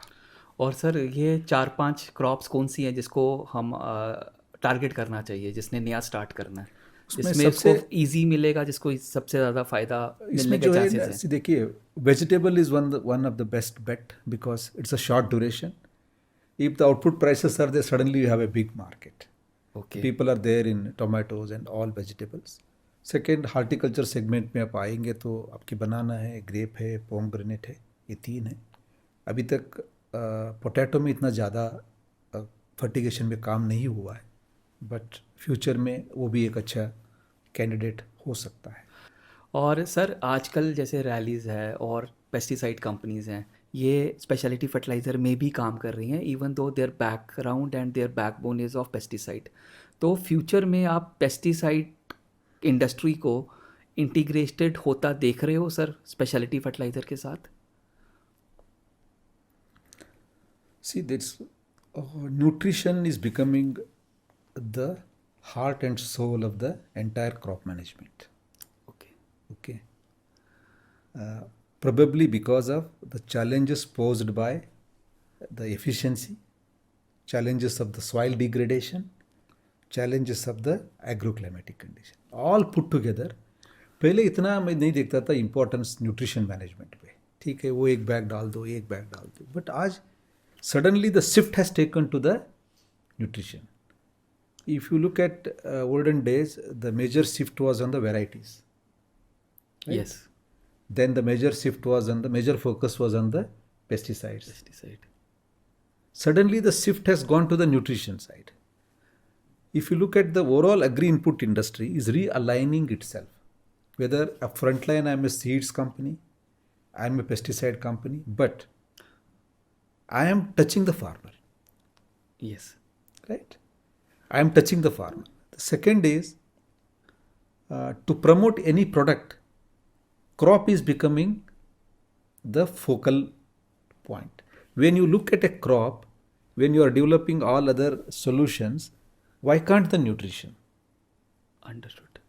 When I have got a good varieties of seed to sell, I have a pesticide to sell, then why can't I also touch the major focal point of the nutrition? Thereby I can create a bigger impact to the farmer. ये सोच जो strategy में आ रहा है, probably every agri input industry will realign itself. Also regulatory wise, nutrition is little less risky as compared to the crop protection. Yes. Probably that's also one of the incentive for the crop protection companies to venture into this, and also it's a high impact. If you probably guide the farmer for a better nutrition management, the farmer will get a better yields. Also you can associate other inputs along with that. और मतलब इसके मतलब ये है कि जो पहले mindset था, पहले कई बार हम सुनने में होता था कि पेस्टिसाइड का स्प्रे हो रहा है तो इतना फर्टिलाइज़र भी साथ में डाल के स्प्रे कर दो, बट अब वो पूरा का पूरा गेम चेंज हो रहा है. Now people are becoming focus for the nutrition as well. तो आपके कहना सही है, जिधर पेस्टिसाइड में फार्मर को रीच हो रहा है, आपका प्रोडक्ट जा रहा है, तो आपका राइट न्यूट्रिशन भी दोगे तो वो आपसे लेगा और यू कैन हैव अभी अनदर. देखिए फार्मर क्या देख रहा है. फार्मर आपको ये नहीं मांग रहा है मेरे को क्रॉप प्रोटेक्शन का प्लान दे दो, मुझे वैरायटी दे दो. फार्मर ये मांग रहा है कि end of my season how productive is my crop. Farmer का डिमांड अलग है. फार्मर ये अलग अलग बास्केट में नहीं मांग रहा है आपको. फार्मर ये मांग रहा है मुझे एक ऐसा पैकेज दे दो ताकि मेरा एक्सपोर्टेबल ग्रेप का क्वालिटी एंड क्वांटिटी ज़्यादा होने के बाद मुझे अच्छी प्राइस मिले और मेरा प्रोडक्टिविटी बढ़े, फिजिबिलिटी बढ़े. तो फार्मर का माइंडसेट चेंज हो रहा है, इसीलिए इंडस्ट्री रीअलाइन कर रहा है. राइट. और सर जैसे अभी ड्रोन्स का भी मार्केट पिकअप कर रहा है इंडिया में, तो ड्रोन जैसे जैसे बढ़ रहा है तो स्पेशलिटी फर्टिलाइज़र को भी ये ड्रोन आगे लेके जाएगा sir? I think it is one of the major breakthrough in the fertilizer speciality fertilizer industry. अभी तक हमारा फोलियर इंडस्ट्री बहुत नेसेंट साइज में है. If you see the globally 10 to 15% of the crop requirement is fed by the foliar sprays. That is also highly mechanized sprays. आपने देखा होगा helicopter से स्प्रे करते हैं, ड्रोन से स्प्रे करते हैं. because of their large areas and their ability to invest in the technology, probably that is. India में आज आप फोलियर की बात करोगे, मुझे नहीं लगता है कि 10% ऑफ और इंडस्ट्री इज इनटू फोलियर. आपको क्या लगता है कि सर मेरे हिसाब से ऑलमोस्ट जैसे 80 to 85% फर्टिगेशन से आता है और 10-15% लोग हम लोग जो फोलियर से आता है. This फोलियर has got a great growth potential. पहले उसको स्प्रे करने का एक मैकेनिज्म नहीं था. अभी जैसा ड्रोन का जो इंडस्ट्री प्रमोशन हो रहा है, our large fertilizer companies are investing into the drone for nanos and for the sprays. Coming years, the drone is becoming user friendly. Yes. Small village में भी एक बंदा ड्रोन को लेके काम कर रहा है, तो user friendly and becoming affordable. The price is becoming affordable. Because of this, foliar sprays will become a need of an hour and poised to grow in a large scale. Right as मुझे भी लगता है sir, जैसे sugar cane की बात करो, sugar cane में spraying बहुत मुश्किल थी इंडिया में. 4 महीने के बाद तो आप अंदर नहीं जा सकते थे. तो अभी आप ड्रोन से आराम से कंफर्टेबल स्प्रे कर सकते. और शुगर केन की ही अगर हम बेल्ट की बात करें, उसी को अगर मेजर बूस्ट मिला तो कहाँ पे industry large potential. Second, rice की बात करें, यस, राइस में भी प्रॉब्लम होती थी कि आप अंदर जाके स्प्रे करना है, कभी insect bite, sorry snake biting हो रही है, कुछ हो रहा है. Even soybean, cotton, of course sugarcane is one of the largest area and difficult to spray. Paddy, then cotton, soybean, even I have seen lot of drone used in apple area. Yes, of course apple. उधर भी apple orchards में spray करना मुश्किल because होता of the labor and is very costly. The drone application is very high. तो इसका मतलब sir, आज अगर जो स्पेशलिटी फर्टिलाइज़र में जो अच्छे से ग्रो कर रहा है, he should be ready for the drone acceptance और integration with in next 5 years. Yes. He should have a ready mechanism और this will be a booming market for the next specialty sector. In my view, मुझे ऐसा लगता है कि जो dealer water soluble बेच रहा है, वो डीलर ज़रूर ड्रोन सर्विसेज में जाना चाहिए. उसके फार्मर का कनेक्शन बढ़ेगा, फार्मर का एक कांटेक्ट बढ़ेगा और आपका फोलियर स्प्रेज भी उसमें जाए. Even companies also, I think this is the next growth area. Yes, और जब आप ड्रोन सर्विसेज में कंपनी खुद ही दे रही है तो उसके चांसेस ज़्यादा हो जाएंगे अपने ही प्रोडक्ट को प्रमोट करने के और देने के, बिकॉज वो एक इंटीग्रेटेड पैकेज दे देगा और उसमें वो also the fertilizer suitable for drone sprays, it needs high concentration and all those things. Yes, that's also under development. या और ये भी बहुत बड़ा एक न्यू आपने जो बात करी, ये भी एक बहुत बड़ा आगे इमर्जिंग सेक्टर हो सकता है, because it's very nascent stage. अभी तक ड्रोन के लिए फर्टिलाइजर्स स्पेशल पैकेज नहीं हो रहे हैं, तो वो भी अगर आप अच्छे से स्टडी करेंगे, like your stage and crop specific, the drone application specific fertilizers are being developed. तो ये भी एक बहुत बड़ा एक इंडस्ट्री है जिसमें हम अगर जाएंगे तो हम अच्छा काम इन फ्यूचर अच्छा कर सकते हैं. Yes. सर, एक इस सेशन का एक और क्वेश्चन है कि अभी हम इम्पोर्ट डिपेंडेंट हैं स्पेशलिटी फर्टिलाइज़र में. विद इन 10 years 15 years धीरे धीरे करके जैसे हम एवोल्यूशन कर रहे हैं, ग्रो कर रहे हैं, इंडिया एक्सपोर्ट हब भी हो सकता है स्पेशलिटी फर्टिलाइज़र का. See, if you look at the biologicals, okay, the first I'm touching the easiest one. The biologicals में इनोवेशन हुआ है. बायोलॉजिकल्स में, बायोस्टिमुलेंट एंड बायोलॉजिकल्स कैटेगरी में आई थिंक मुझे लगता है कि इंडिया में बहुत सारा काफ़ी नॉलेज और कैपेबिलिटी डेवलप हो चुकी है. once the structure is cleared, I think quickly India will become one of the biggest hub for biological exports. ये मेरा काफ़ी बायोलॉजिकल्स में इतना ज़्यादा मैंने काम नहीं किया, बट काफ़ी मेरा फ्रेंड से जब मैं बात करता हूँ तो फ्यूचर ये दिखता है कि biologicals is going to be the easy way to feed export. अगर हम स्पेशलिटी सेक्टर की बात करते कि if you are able to establish the linkages with the global organizations, जैसा एक ग्लोबल कंपनी इंडिया में काफ़ी एक्विजिशन और जेबीबी भी हो सकता है. Yes. इंडिया का टेक्नोलॉजी है, लेकिन मार्केट लिंकेजेस नहीं है, global market linkages.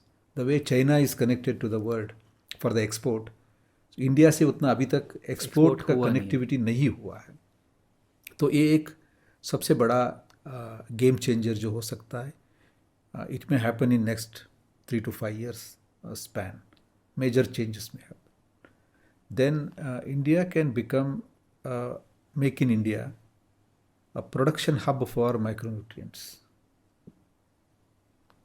because of production advantage, cost advantage. Probably Indian micronutrient industry may poise itself as the global supplier. If some technology collaborations happens, I think that is the second biggest change हो सकता है. Coming back to water soluble, यहाँ जो states को import करके फिर blend को बना के एक्सपोर्ट का फिजिबिलिटी कहाँ तक रहेगा ये आज बोलना मुश्किल है. बट एक मेरे दिमाग में एक साइज का कंपैरिजन हमेशा आता रहता है. China, what is the market size of China of water soluble fertilizers? आपका अंदाजा कितना है? 15 लाख टन का मार्केट. 15 लाख टन का मार्केट है. हम बात कर रहे हैं 3-3.5 लाख, 3-3.5 4 लाख का पकड़िए आप. कुछ क्रॉप स्पेसिफिक बनाया इंडिया में, पता नहीं हमको, छोटे छोटे लोग कर रहे हैं. फिर भी 4 लाख मेट्रिक टन का मार्केट स्टेट्स को include plus calcium nitrate plus yes sir blends. तो ऑलमोस्ट इट इज 1/3 और 1/4 of the almost 1/4 of the Chinese. मैं चाइनीज मार्केट का एक्सपोर्ट का नहीं अंदाजा बता रहा हूँ, चाइनीज मार्केट का कंजम्पशन के बात कर. If you look at the irrigated area is almost same, 59-60 million hectares का. Drip irrigation area is same, almost same. फिर ये water soluble इतना तेजी से आगे क्यों बढ़ा है China? Maybe because of the regulatory and subsidies. If you look at the same growth in India, if it happens, 15-16 lakh metric tons of consumption, then I think probably somebody will take a risk of manufacturing maybe MAP, MKP, potassium nitrate in India. Yes. If that happens, the knowledge, the production competitiveness in India, I do not know how easy to get the raw material because every raw material we have to import. Yes. If it happens, I think then it will become an export hub. But looks very very difficult. मतलब water soluble की बात करें तो India का खुद का market size एकदम बड़े लेवल पे बढ़ना 4 गुना बढ़ना चाहिए 4 गुना ताकि लोग इधर मैन्युफैक्चर करें, लोकल भी सप्लाई करें और फिर उसके बाद उनको एक अच्छा मार्केट, वाइबल मार्केट बने और वो इसको आगे एक्सपोर्ट करें. एनपी केस में तो yes, because it's a very easy to go with developing crop stage. वो टेक्नोलॉजी है, वो डेवलप हो सकता है. बट स्टेट्स को feasibility, how it is going to emerge, what happens in next decade, we have wait and see. But किसी भी young entrepreneur को अगर एक्सपोर्ट स्टार्ट करना है स्पेशलिटी फर्टिलाइजर में, उसका सबसे पहला इजी बायोलॉजिकल्स में उसको देखना चाहिए. I think biologicals because you have an advantage.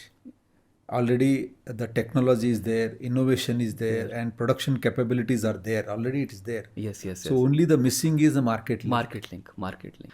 And as per your ICL also, definitely at the back end they would also be feeling जो हम लोग इन्वेस्टमेंट कर रहे हैं या चीज़ें हो रही हैं, गवर्नमेंट स्टेबल है, इंडिया स्टेबल है, इंडिया ग्रो हो रहा है, so they would be more keen and more opportunistic, sir. See, ये स्ट्रेटजी के पीछे एक था कि the big agriculture economy, if you have to grow, you have to go in a big growth areas. China, Brazil and India. These are the largest agriculture economies having the largest local consumptions. Yes. The company has tested in China, the company has ventured into Brazil. I think next growth area is India. That is how we started working very closely with the farmers in India. Second is already there is a good diplomatic business relations India and Israel enjoys for the long time. Irrespective of the governments, there is a good diplomatic relations and business relations with Israel and India. That is another factor to work very deep in India. Third is it is an evolving market. It has got lot of room to test the different innovations. Yes. And with this, I have also heard that you are starting a manufacturing facility as a group in India also. ये मैंने सुना है sir. If you are comfortable, you can speak to our Yeah, audience. because one of the important is availability, right? You know, the downstream production is always. आप audience के साथ sir share कर सकते हैं या हम लोग जैसा हमारा ग्रोथ जर्नी है, वो ग्रोथ जर्नी में हमेशा ICL ग्रुप ने ये सोचा है कि हर कंट्री जो ग्रोथ हो रहा है वहाँ एक बेसिक सेटअप होना चाहिए, वहाँ डाउनस्ट्रीम प्रोडक्शन होना चाहिए. जब आप फार्मर के साथ जुड़ते हो, जब एग्रोनॉमी की बात करते हो, सब कुछ करते हो, प्रोडक्ट ही अवेलेबल नहीं है तो क्या करेंगे? इसीलिए तो availability is the important issue. Also the local flexibility to develop the new grades, to put innovation on the ground. It's a small facility. We are strengthening our journey.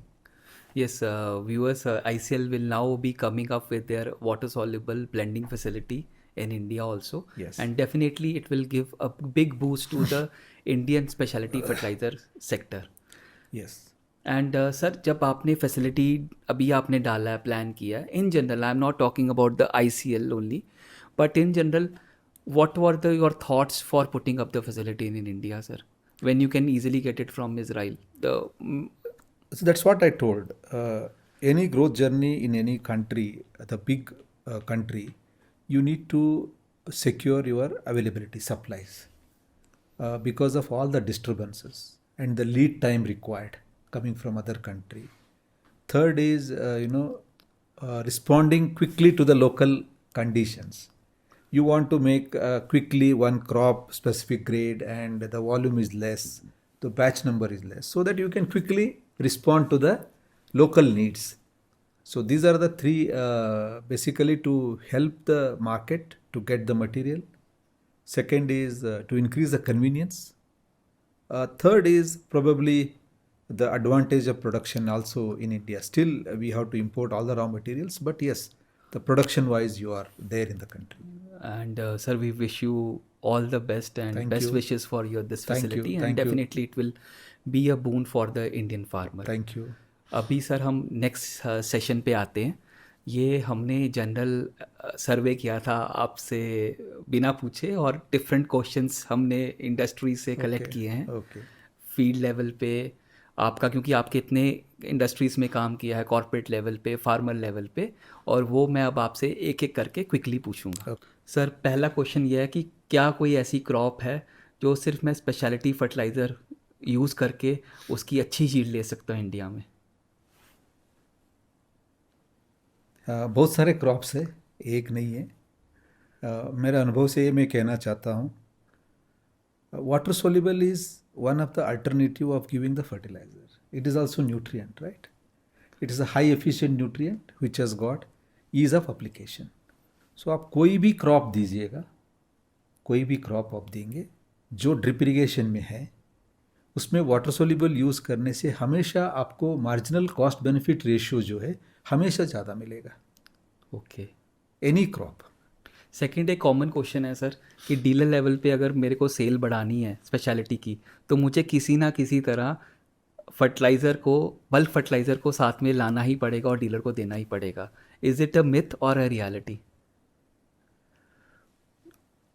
See sometimes एक चीज़ जो होती है ना, कुछ समय में myth होती है, कुछ समय में रियलिटी बन जाती है. सही है. जब आप इंडियन इंडस्ट्री का ग्रोथ देखेंगे, जब फर्टिलाइज़र की जो कमोडिटी की स्ट्रेंथ थी, जब मैं रीच की बात करता हूँ, जो डीलर्स थे ऑलरेडी, हमने फर्टिलाइज़र इंडस्ट्री ने ये सोचा कि ठीक है मेरा डीलर के पास एक टन भी जाएगा तो इतना जाएगा. That has given lot of advantage. So they have promoted the product and place the product and when the product has got an impact, there is a room for the people like the independently speciality का जो उनके लिए एक platform बना है. शुरुआत तो यही से हुआ है, फर्टिलाइज़र के साथ ही हुआ है. ये यूरिया हो, DAP हो, MOP, उसके साथ ही ये ग्रोथ हुआ. बट आज फार्मर की नीड्स को, क्रॉप की नीड्स को ज़्यादा जो अच्छी तरह से समझ पा रहा है, वो भी बिजनेस कर पा रहा है बिना fertiliser. Right. So the reality is without the push purely with the technology and pull also, this business can be done. The some segment is emerging. And as a country lead, your case is also same. You don't have bulk. आपके पास speciality fertiliser है, तो आपको भी sir आपकी team major challenge आता है, practically कैसा होता है सर? एक चैलेंजेस तो देखिए, स्पेशलिटी बेचना एक बड़ा चैलेंज है, वो भी कंट्री लाइक इंडिया में जहाँ मल्टीपल चैलेंजेस है, एक नहीं है, बहुत सारे चैलेंजेस है। क्लाइमेटिक कंडीशंस चैलेंज है, because we are not doing the protected cultivation, हम लोग ओपन में काम करते, तो बहुत सारा चैलेंजेस है। दूसरा चैलेंजेस ये है कि सब्सिडाइज्ड फर्टिलाइज़र का अवेलेबिलिटी, डिमांड सप्लाई गैप का भी बड़ा चैलेंज है। तीसरा डीलर्स क्रेडिट, तीसरा चैलेंज है। बट हमने अपॉर्चुनिटी में ये देखा, क्रॉप और फार्मर उसको इम्पैक्ट मिल रहा है क्या, राइट, वो अपॉर्चुनिटी है। So if that impact is more than this challenges, then there is a market for you and you will grow. you will grow. If your impact is less than these challenges, then it is difficult to grow. Very rightly set. Sir एक common question आया है कि आपने इतनी जगह काम किया है, कितनी लैंग्वेजेस आप समझ सकते हो और कितनी लैंग्वेजेस आप बोल सकते हो सर? इतना मेरे को देखिए, मैं आंध्र में काम किया, तेलुगु समझ सकता हूँ, तमिल समझ सकता हूँ, मराठी तो मैंने बहुत मैं दिन गिनता काम हूँ, किया। तेलुगु हो गया, तेलुगु और तमिल तमिल समझ सकता हूँ, समझ सकते हो। मैं तेलुगु पहले समझ की बात समझ रहा हूँ, और मराठी समझ सकता हूँ, बोल सकता हूँ। कन्नड़ा तो मेरा मदर टंग है, और Hindi and English. Very nice. और बोलने में? बोलने में Hindi, English, Kannada, Marathi. And plus when you are giving telling to farmer also, जब उनकी भाषा में कनेक्ट करोगे, फार्मर के साथ तो उनकी भाषा में ही बोलना पड़ेगा, तो तभी उनको एक वो बहुत आप अच्छा कनेक्ट समझ लीजिए, लगेगा। आप दो लोग जाएंगे, फॉर एग्जांपल महाराष्ट्र में एक हिंदी इंग्लिश में बात करेगा, दूसरा मराठी के, मतलब वो हमेशा टर्न करके मराठी जो बोल रहे हैं उनके तरफ भी मुड़ेगा, क्योंकि उनको ये लैंग्वेज थोड़ा डिफिकल्ट जाए। और सर एक और प्रैक्टिकल क्वेश्चन आया है कि काफ़ी एमएनसीज करती है इन जनरल, बाहर से फॉरेनर्स लेके आते हैं और वो उधर से पब्लिक फार्मर मीटिंग्स कराते हैं, और इंडिया में एक चलता आया है, because we have been ruled by the UK, कि अगर बाहर का फॉरेनर आके समझा रहा है तो वो ज़्यादा समझ में आता है। तो उसके बारे में आपका कैसा है सर, मतलब आपका एक्सपीरियंस? मेरा एक्सपीरियंस ये था कि शुरुआत में जब फर्टिगेशन हमारे लिए नया था, मैं 10-15-20 साल की पहले की बात कर रहा हूँ, हमको भी फर्टिगेशन पता नहीं था। जैसा कोई देश में फर्टिगेशन यूज़ कर रहे हैं, वो आके बोल रहा था, वो फॉरेनर है, एग्रोनॉमिस्ट है, ज़रूर हमारा फार्मर्स इंटरेस्टेड थे। आज हमारा नॉलेज, इतना डोमेन नॉलेज बढ़ चुका है, आज मेरा एग्रोनॉमिस्ट बात करेगा, उतना ही इंटरेस्टेड लोग सुनेंगे। ओके। कोई भी नया चीज़ के लिए कोई फॉरेनर आएगा, ज़रूर उनको एक्सेप्ट करेंगे, ये उनको हमको ट्रांसलेशन करेंगे। उन्होंने आज ड्रोन के बारे में, for example fertilizers, foliar sprays with drone application, आज कोई मेरा इजराइल से आके बात करेगा, ज़रूर फार्मर इंटरेस्टलेस सुनेंगे। लेकिन फर्टिगेशन बनाने में करना है तो मेरा एग्रोनॉमिस्ट भी उतना इफेक्टिव है। किसी यंग एंटरप्रेन्योर ने वाटर सॉल्युबल का बिजनेस स्टार्ट करना है, उसको फोलियर में जाना चाहिए, पहले फर्टिगेशन में जाना चाहिए सर?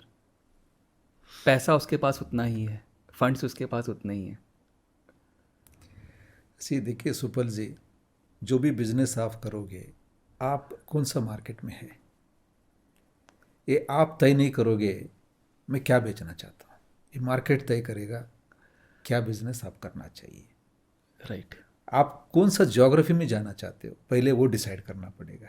राइट। आप जाओगे एक फर्टिगेशन डोमिनेटेड ज्योग्राफी में, आपको नेचुरल इकोसिस्टम आपके लिए है, तो नेचुरली फर्टिगेशन आपके लिए। आप ऐसा चीज़ में, फॉर एग्जांपल कश्मीर में है, वहाँ फर्टिगेशन नहीं है, ज्योग्राफिकली आपको कश्मीर में रहना है, because you are born and bought up in Kashmir, you have roots in Kashmir, you have to establish your business in Kashmir, तब आपको फोलियर में जाना पड़ेगा, क्योंकि वहाँ फर्टिगेशन नहीं है। यदि आपका इकोसिस्टम अच्छी तरह से आपको सपोर्ट करता है, जो एरिया में हॉर्टिकल्चर है, कोई एरिया में ड्रिप इरीगेशन ज़्यादा है, तो आपको फर्टिगेशन सेगमेंट में जाना चाहिए। So you have to choose your market, based on that I think foliar या फर्टिगेशन में आप काम कर सकते हो। सर नेक्स्ट क्वेश्चन इज, जब आप किसी एम्प्लॉय को हायर करते हो, what are the top 3 qualities जो उसमें आप देखते हो sir? This the first thing is the attitude. It's very difficult to see that, but if you look at his past employment, and हमारा एग्रीकल्चर इंडस्ट्री बहुत छोटा है, यस सर, कहीं ना कहीं आपको रेफरेंसेस रेफरेंसेस मिलता है। The first is the approach, attitude, how he has developed. Second is a specialty fertilizer is not the comfort zone industry. From territory manager to the country lead, it's not a comfort zone because always I give an example. If you are selling other agri input, you are sitting in a motor car. If you are selling a specialty industry, you are riding a bicycle every day. Yes. You have to put the efforts. pedaling, you have to put your direction, and you have to put the pedaling every day. So if you look at this requirement, I think approach. The second is the logical thinking, practical thinking is very important because you are going to work with the farmer every day, you are going to work with retailer every day, you are going to work with the dealer every day. I think approach, attitude and readiness for the hard work. And ये किसी ने पूछा sir, how is your routine and how is your day sir? The routine day is, as far as work is concerned, morning, some walking. I get up early because I love to get up early. Then I don't touch my business schedule in the morning. Just have some relaxing walking for 45 minutes to 1 hour. Then get up and get into the work. Evening, I'll have my yoga and meditation for some time. After you come back from After come back to the work, some time I'll spare for my meditation mainly. Then whatever time is available, then do some yoga. और sir आज की date में कोई young agree graduate हो रहा है, उसके लिए आप क्या मैसेज देना चाहेंगे sir? See, abhi agriculture is going to be the most interesting career or business in the future. Because if you look at the demand side, food is always required. Yes. अभी भी सुबह भी आपको चाहिए, yes sir. एक आधा घंटे के बाद भी भी आपको चाहिए, फिर शाम को भी चाहिए, right? Demand never diminishes. The demand grows. Quality food, demand grows. Diet specific food, demand grows. So agriculture is going to be there and thriving. The second is, if you are able to connect the market technology with agriculture, it's going to be very good business opportunity in the future. मैं पहले तो agriculture में काम करते थे तो जल्दी job का नहीं, but today you are finding difficult to find an agriculture graduate okay. to work in an industry. Okay, we have a lot of problem to getting the right suitable skilled candidates. So agriculture candidates के लिए अच्छा future है, अच्छा business cases बन सकती है. There is a bright future for agriculture. और sir एक मेरी तरफ से पर्सनल क्वेश्चन है सर. आपने अपनी ज़िंदगी की शुरुआत मार्केटिंग एग्जीक्यूटिव से की और today you are country lead. अब जो ये पॉडकास्ट कोई कॉर्पोरेट एम्प्लॉय देख रहा है, जहाँ कोई ये पॉडकास्ट कोई ऐसा पर्सन देख रहा है जो ग्रेजुएट होके एम्प्लॉयमेंट में जाएगा, आपको अपनी लाइफ रिफ्लेक्ट करके what are the 3 qualities you feel कि आप इस लेवल से इस लेवल तक आए हैं और आगे बढ़ रहे हैं sir? See when I look back ना, मेरा जर्नी का मैं देखता हूँ कि बहुत सेटिस्फैक्शन मिलती है कि जो मैं करना चाहता था during the post graduation time, मैंने जो इंटर्नशिप में करने के लिए जो मेरा एक पैशन था, जो मेरे को अच्छा लगता था, आज भी मैं वही कर रहा हूँ. राइट. तो whether it is a different organization, whether it is a job, still it is very close to my heart. मुझे ऐसा लगता है कि मेरा ही बिजनेस है और मैं काम को एंजॉय करता हूँ.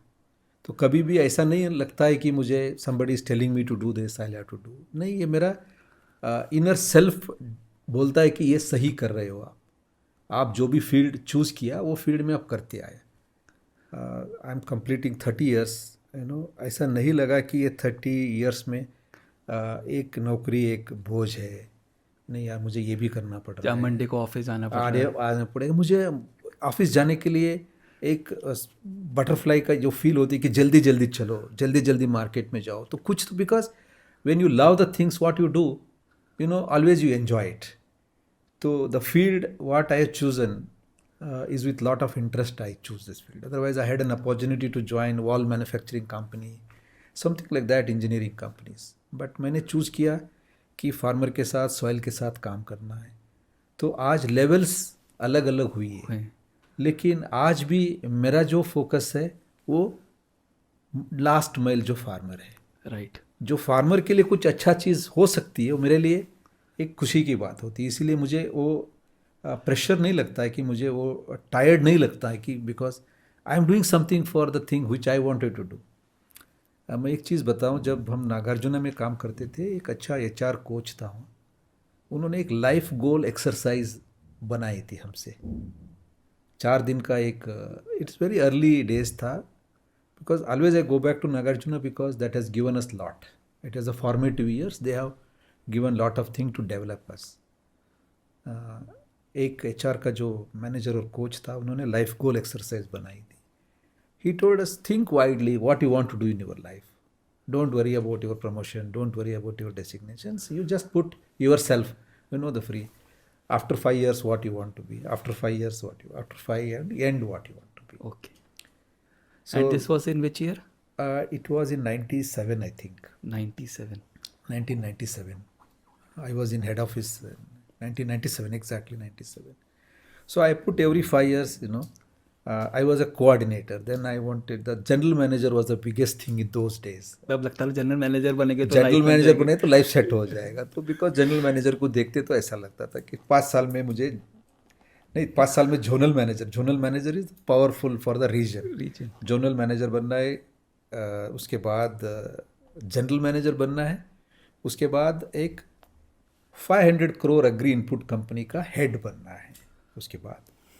उसके बाद जो है एक मेरा एक एनजीओ होना चाहिए कि जिसमें मैं कुछ रूरल एरिया के लिए काम कर सकूं, कुछ सॉइल वाटर काउज, ऐसा कुछ वाइल्डेस्ट ड्रीम था। वो ड्रीम मैंने पेपर पे रखा था। आज भी जब मैं, वो पेपर बहुत पुराना हो चुका है, अभी भी आपके पास अभी भी है, पड़ा हुआ है, तो जब देखता हूँ तो एक सेटिस्फैक्शन लगता है कि just it has gone in the way what I thought. तो गॉड इज़ ग्रेट। इन्होंने जो भी मैंने विश किया था वो करियर वाइज अभी तक तो हुआ है। आगे एक ड्रीम है, एक एनजीओ और एक बैक टू द सोसाइटी, जो फार्मर के साथ जुड़ने का, एक काम करने का। तो एक अभी भी एक अनफिनिश्ड गोल है, वो एक ड्रीम है। Sir we wish you very best, और बहुत अच्छा लगा कि ये आपने इस तरह से उस समय सोचा था और ऐसे ऐसे किया, and this definitely will give encouragement and motivation to our listeners. Sir जब आप एनजीओ की बात करते हैं तो what kind of NGO you look forward to have? See the जो है, मैं तो वाइडेस्ट ड्रीम, आई बोला कि ये मैं एक आज पॉडकास्ट में इसलिए कर रहा हूँ, ड्रीम था। मैंने ये इसलिए सर किया है, जैसे वो आपका पेपर है, कल को भगवान करे आप उस एनजीओ को उसी तरह से करा रहे हो, तो I will refer this podcast as your paper there and it will be a very special to me sir. मेरा जो ड्रीम है, सी मैंने हमेशा एक फार्मर की सोचा है, वो फार्मर की ज़िंदगी में वापस जो गांव में जाके, इतना मेरा अनुभव जो भी है और इतना कॉन्टैक्ट्स आप जैसे लोगों से मैंने प्रोफेशनल करियर में जुड़ चुका हूँ, तो ये सभी एक इकट्ठा करके, जो भी सपोर्ट है, एक्सपोजर है, सभी इकट्ठा करके मैं कुछ बदलाव ला सकता हूँ उनके लिए, सस्टेनेबल बदलाव ला सकता हूँ, नॉट फॉर माई बिजनेस और ट्रेड। तो एक सामुदायिक रूप में, फॉर एग्जांपल इरिगेशन मैनेजमेंट, आज भी बहुत सारा गांवों में लोग वाटर को वेस्ट करते हैं। If you are able to bring the change with irrigation management, if you are able to bring the concept of fertilizer use efficiency, if you are able to bring biologicals into that, if you are able to help them to get the more better yield, that will change their standard of living. मैंने ऐसा ही सोच रहा था कि क्या क्या करना चाहिए वहाँ। तो एक हो सकता है सॉइल टेस्टिंग, छोटा सा लेबोरेटरी हो, ओके, और जैसा ही लाइक माइंडेड 10-15 लोग जो वॉलंटियर हो सकता है, जाके फार्मर के साथ रीच करके what are the best practices you can do. उसमें कोई एक कारपोरेट कंपनी स्पॉन्सर कर सकती है, राइट, तो सपोर्ट भी मिल सकती है। तो कोई 10-15 गांव बड़ा नहीं है कि छोटा बदलाव वहाँ हम लोग ला सकते हैं। तो ये एंड इन फ्यूचर अगर अच्छा आप कर रहे हो तो it can be scale up also, it can be scaled up, but just it is for the the satisfaction and for your joy, you are doing something, you don't get anything, maybe you don't get anything, maybe the stakeholders will get benefited from that. Sir, thank you for sharing this NGO thing with us and with our audience, which is very personal to you. Thank you. And definitely, it will be a very good thing for the farmers. And we wish you all the best for this NGO thing. And आपने sir इतना corporate life किया है, almost 30 year का experience है. Definitely रोज़ी picture तो पूरा रहा नहीं रहा होगा. कभी कभी हर एक के लाइफ में एक फेज़ आता है जब वो बहुत डिसहार्टेंड हो जाता है, फ्रस्ट्रेट हो जाता है, उसका हताश हो जाता है. वो कभी आपकी लाइफ में भी आया था? तो नेचुरली जब आप बिजनेस में इतना लंबे साल से काम करते हो तो definitely there are tough faces will तो डेफिनेटली उस समय क्या करना चाहिए, आपने क्या किया था? definitely the tough phases will come. Certain pressures will demotivate you, challenge you. आपको लगता है कि मैं सब कुछ इक्विप्ड हूँ, हो सकता है कि वो सिचुएशन को आप हैंडल नहीं कर पाए. नहीं कर पा रहे हो. बट हमेशा मैंने यही बताया कि do right things. You know always believed in the compass theory of management. Like magnetic compass को आप रखोगे, हमेशा वो नॉर्थ डायरेक्शन को वो करेगी, डायरेक्ट करेगा. तो sometimes you may lose the map. आपके पास गूगल मैप कभी भी आप डिस्कनेक्ट हो सकते हो. Right. But north direction compass है, हमेशा आपको डायरेक्शन पे लेके जाएगा. Right. Even if you are in a jungle, the north direction will take you. Yes. Like in even difficult times, difficult days, you know, sometimes, you know, it will happen to everybody. You know, your business is not happening. There will be a pressure on you. Sometimes the dilemmas are there. What is right and what is wrong? What decision I have to take? Sometimes people issues. You know, you like to do certain things, but somebody may not in line with your thought process. There will be disturbances. People will challenge you. All those things will come in a normal life. जब आपकी direction सही है, आपको पता है कि ये सही डायरेक्शन पे मैं जा रहा हूँ, ये मैं करना चाह रहा हूँ, then most of the disturbances will get you know solve automatically. There are situation where you know in some of the markets, not in this earlier things, you know losing money, writing off the money, legal cases. You know, these are all most terrifying moments which you have gone through, but God is always there. Yes. You know, believed in our own value system, and God has taken us to the new destiny. जब आप grow कर रहे हो, बहुत लोग corporate में काम कर रहे होते हैं, उनको कॉर्पोरेट का एक प्रेशर होता है, और जब वो हम घर जाते हैं, काफ़ी लोग वो प्रेशर साथ में लेके जाते हैं. तो हाउ डू यू, मतलब आप क्या सजेस्ट करेंगे कि इसको कैसे मिटिगेट करना चाहिए, जहाँ how to keep a balance here? Initial years, I was not a very good the balancer. मैंने काफ़ी ख़राब था मेरा.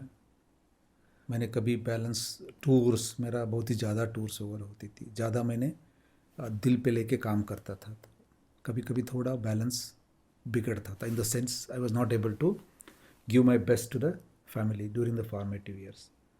Then I realized, and families also supported me. They have supported lot. They allowed me to do whatever I love to do, and they created an environment around that.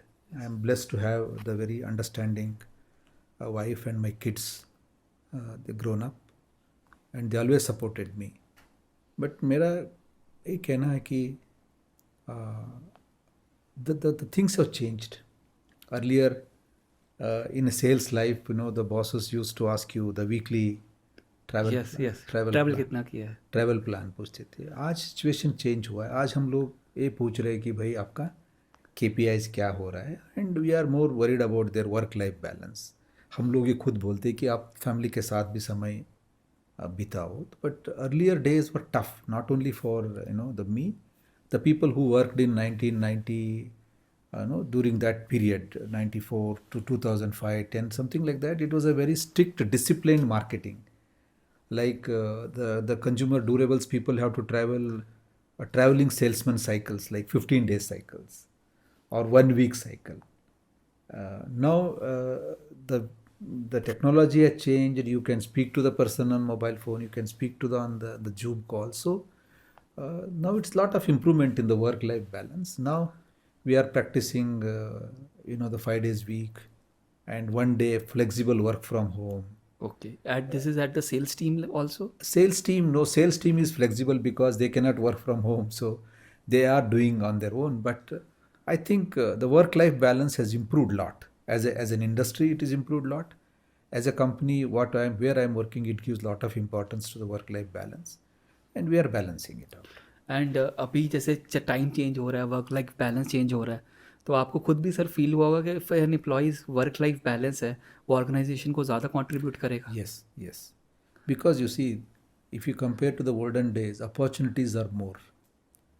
Psychological safety is very, very important. If I'm comfortable, I will work for a long time. My loyalty is more to the organization. If I'm not comfortable, then definitely employee will look for some other alternative. So keeping the employee happy, keeping their work-life balance is very, very important. आपका ये जो podcast है 2 reason की वजह से बहुत special है। एक, जिस हिसाब से आपने अपनी पर्सनल लाइफ में ग्रोथ किया है from marketing executive to country lead, तो आज कोई देख रहा होगा वो उसको भी प्रेरणा और मोटिवेशन मिलेगी। Second, since you are one of the stalwart for agriculture sector और आप हमारे साथ आए और इस सब्जेक्ट में डिस्कस किया, so definitely it will be a very useful podcast for the people who are connected or who are willing to connect with specialty fertilizer industry. We wish you आप और ग्रो करो, आपकी organisation और grow करे, और आपके आगे पीछे सबको हम बेस्ट विशेस देते हैं। And thank you from bottom of our heart for coming to this podcast and sharing stage with us sir. धन्यवाद सुपल जी, आपने मुझे बुलाया और मेरा थॉट्स को बहुत अच्छा लगा। मैंने मेरा पूरा जो पुराने यादें थे उसको शेयर करने में मुझे भी बहुत अच्छा लगा। एंड आपकी जो भी आगे का इनिशिएटिव्स है, आगे आपका जो पॉडकास्टिंग का जो एपिसोड्स है, अच्छी पर्सनालिटीज़ के साथ आपके एपिसोड हो। और ऑलरेडी आपने agriculture speciality water soluble industry में एक अच्छा कंसल्टेंट के रूप में आप ग्रो कर रहे हो। आपने मेरे साथ काम भी किया एक ऑर्गेनाइजेशन में, तो आपको बहुत सारा बधाई and wish you all the best. Thank you, sir. Thank you. Thank you, viewers, for watching this podcast.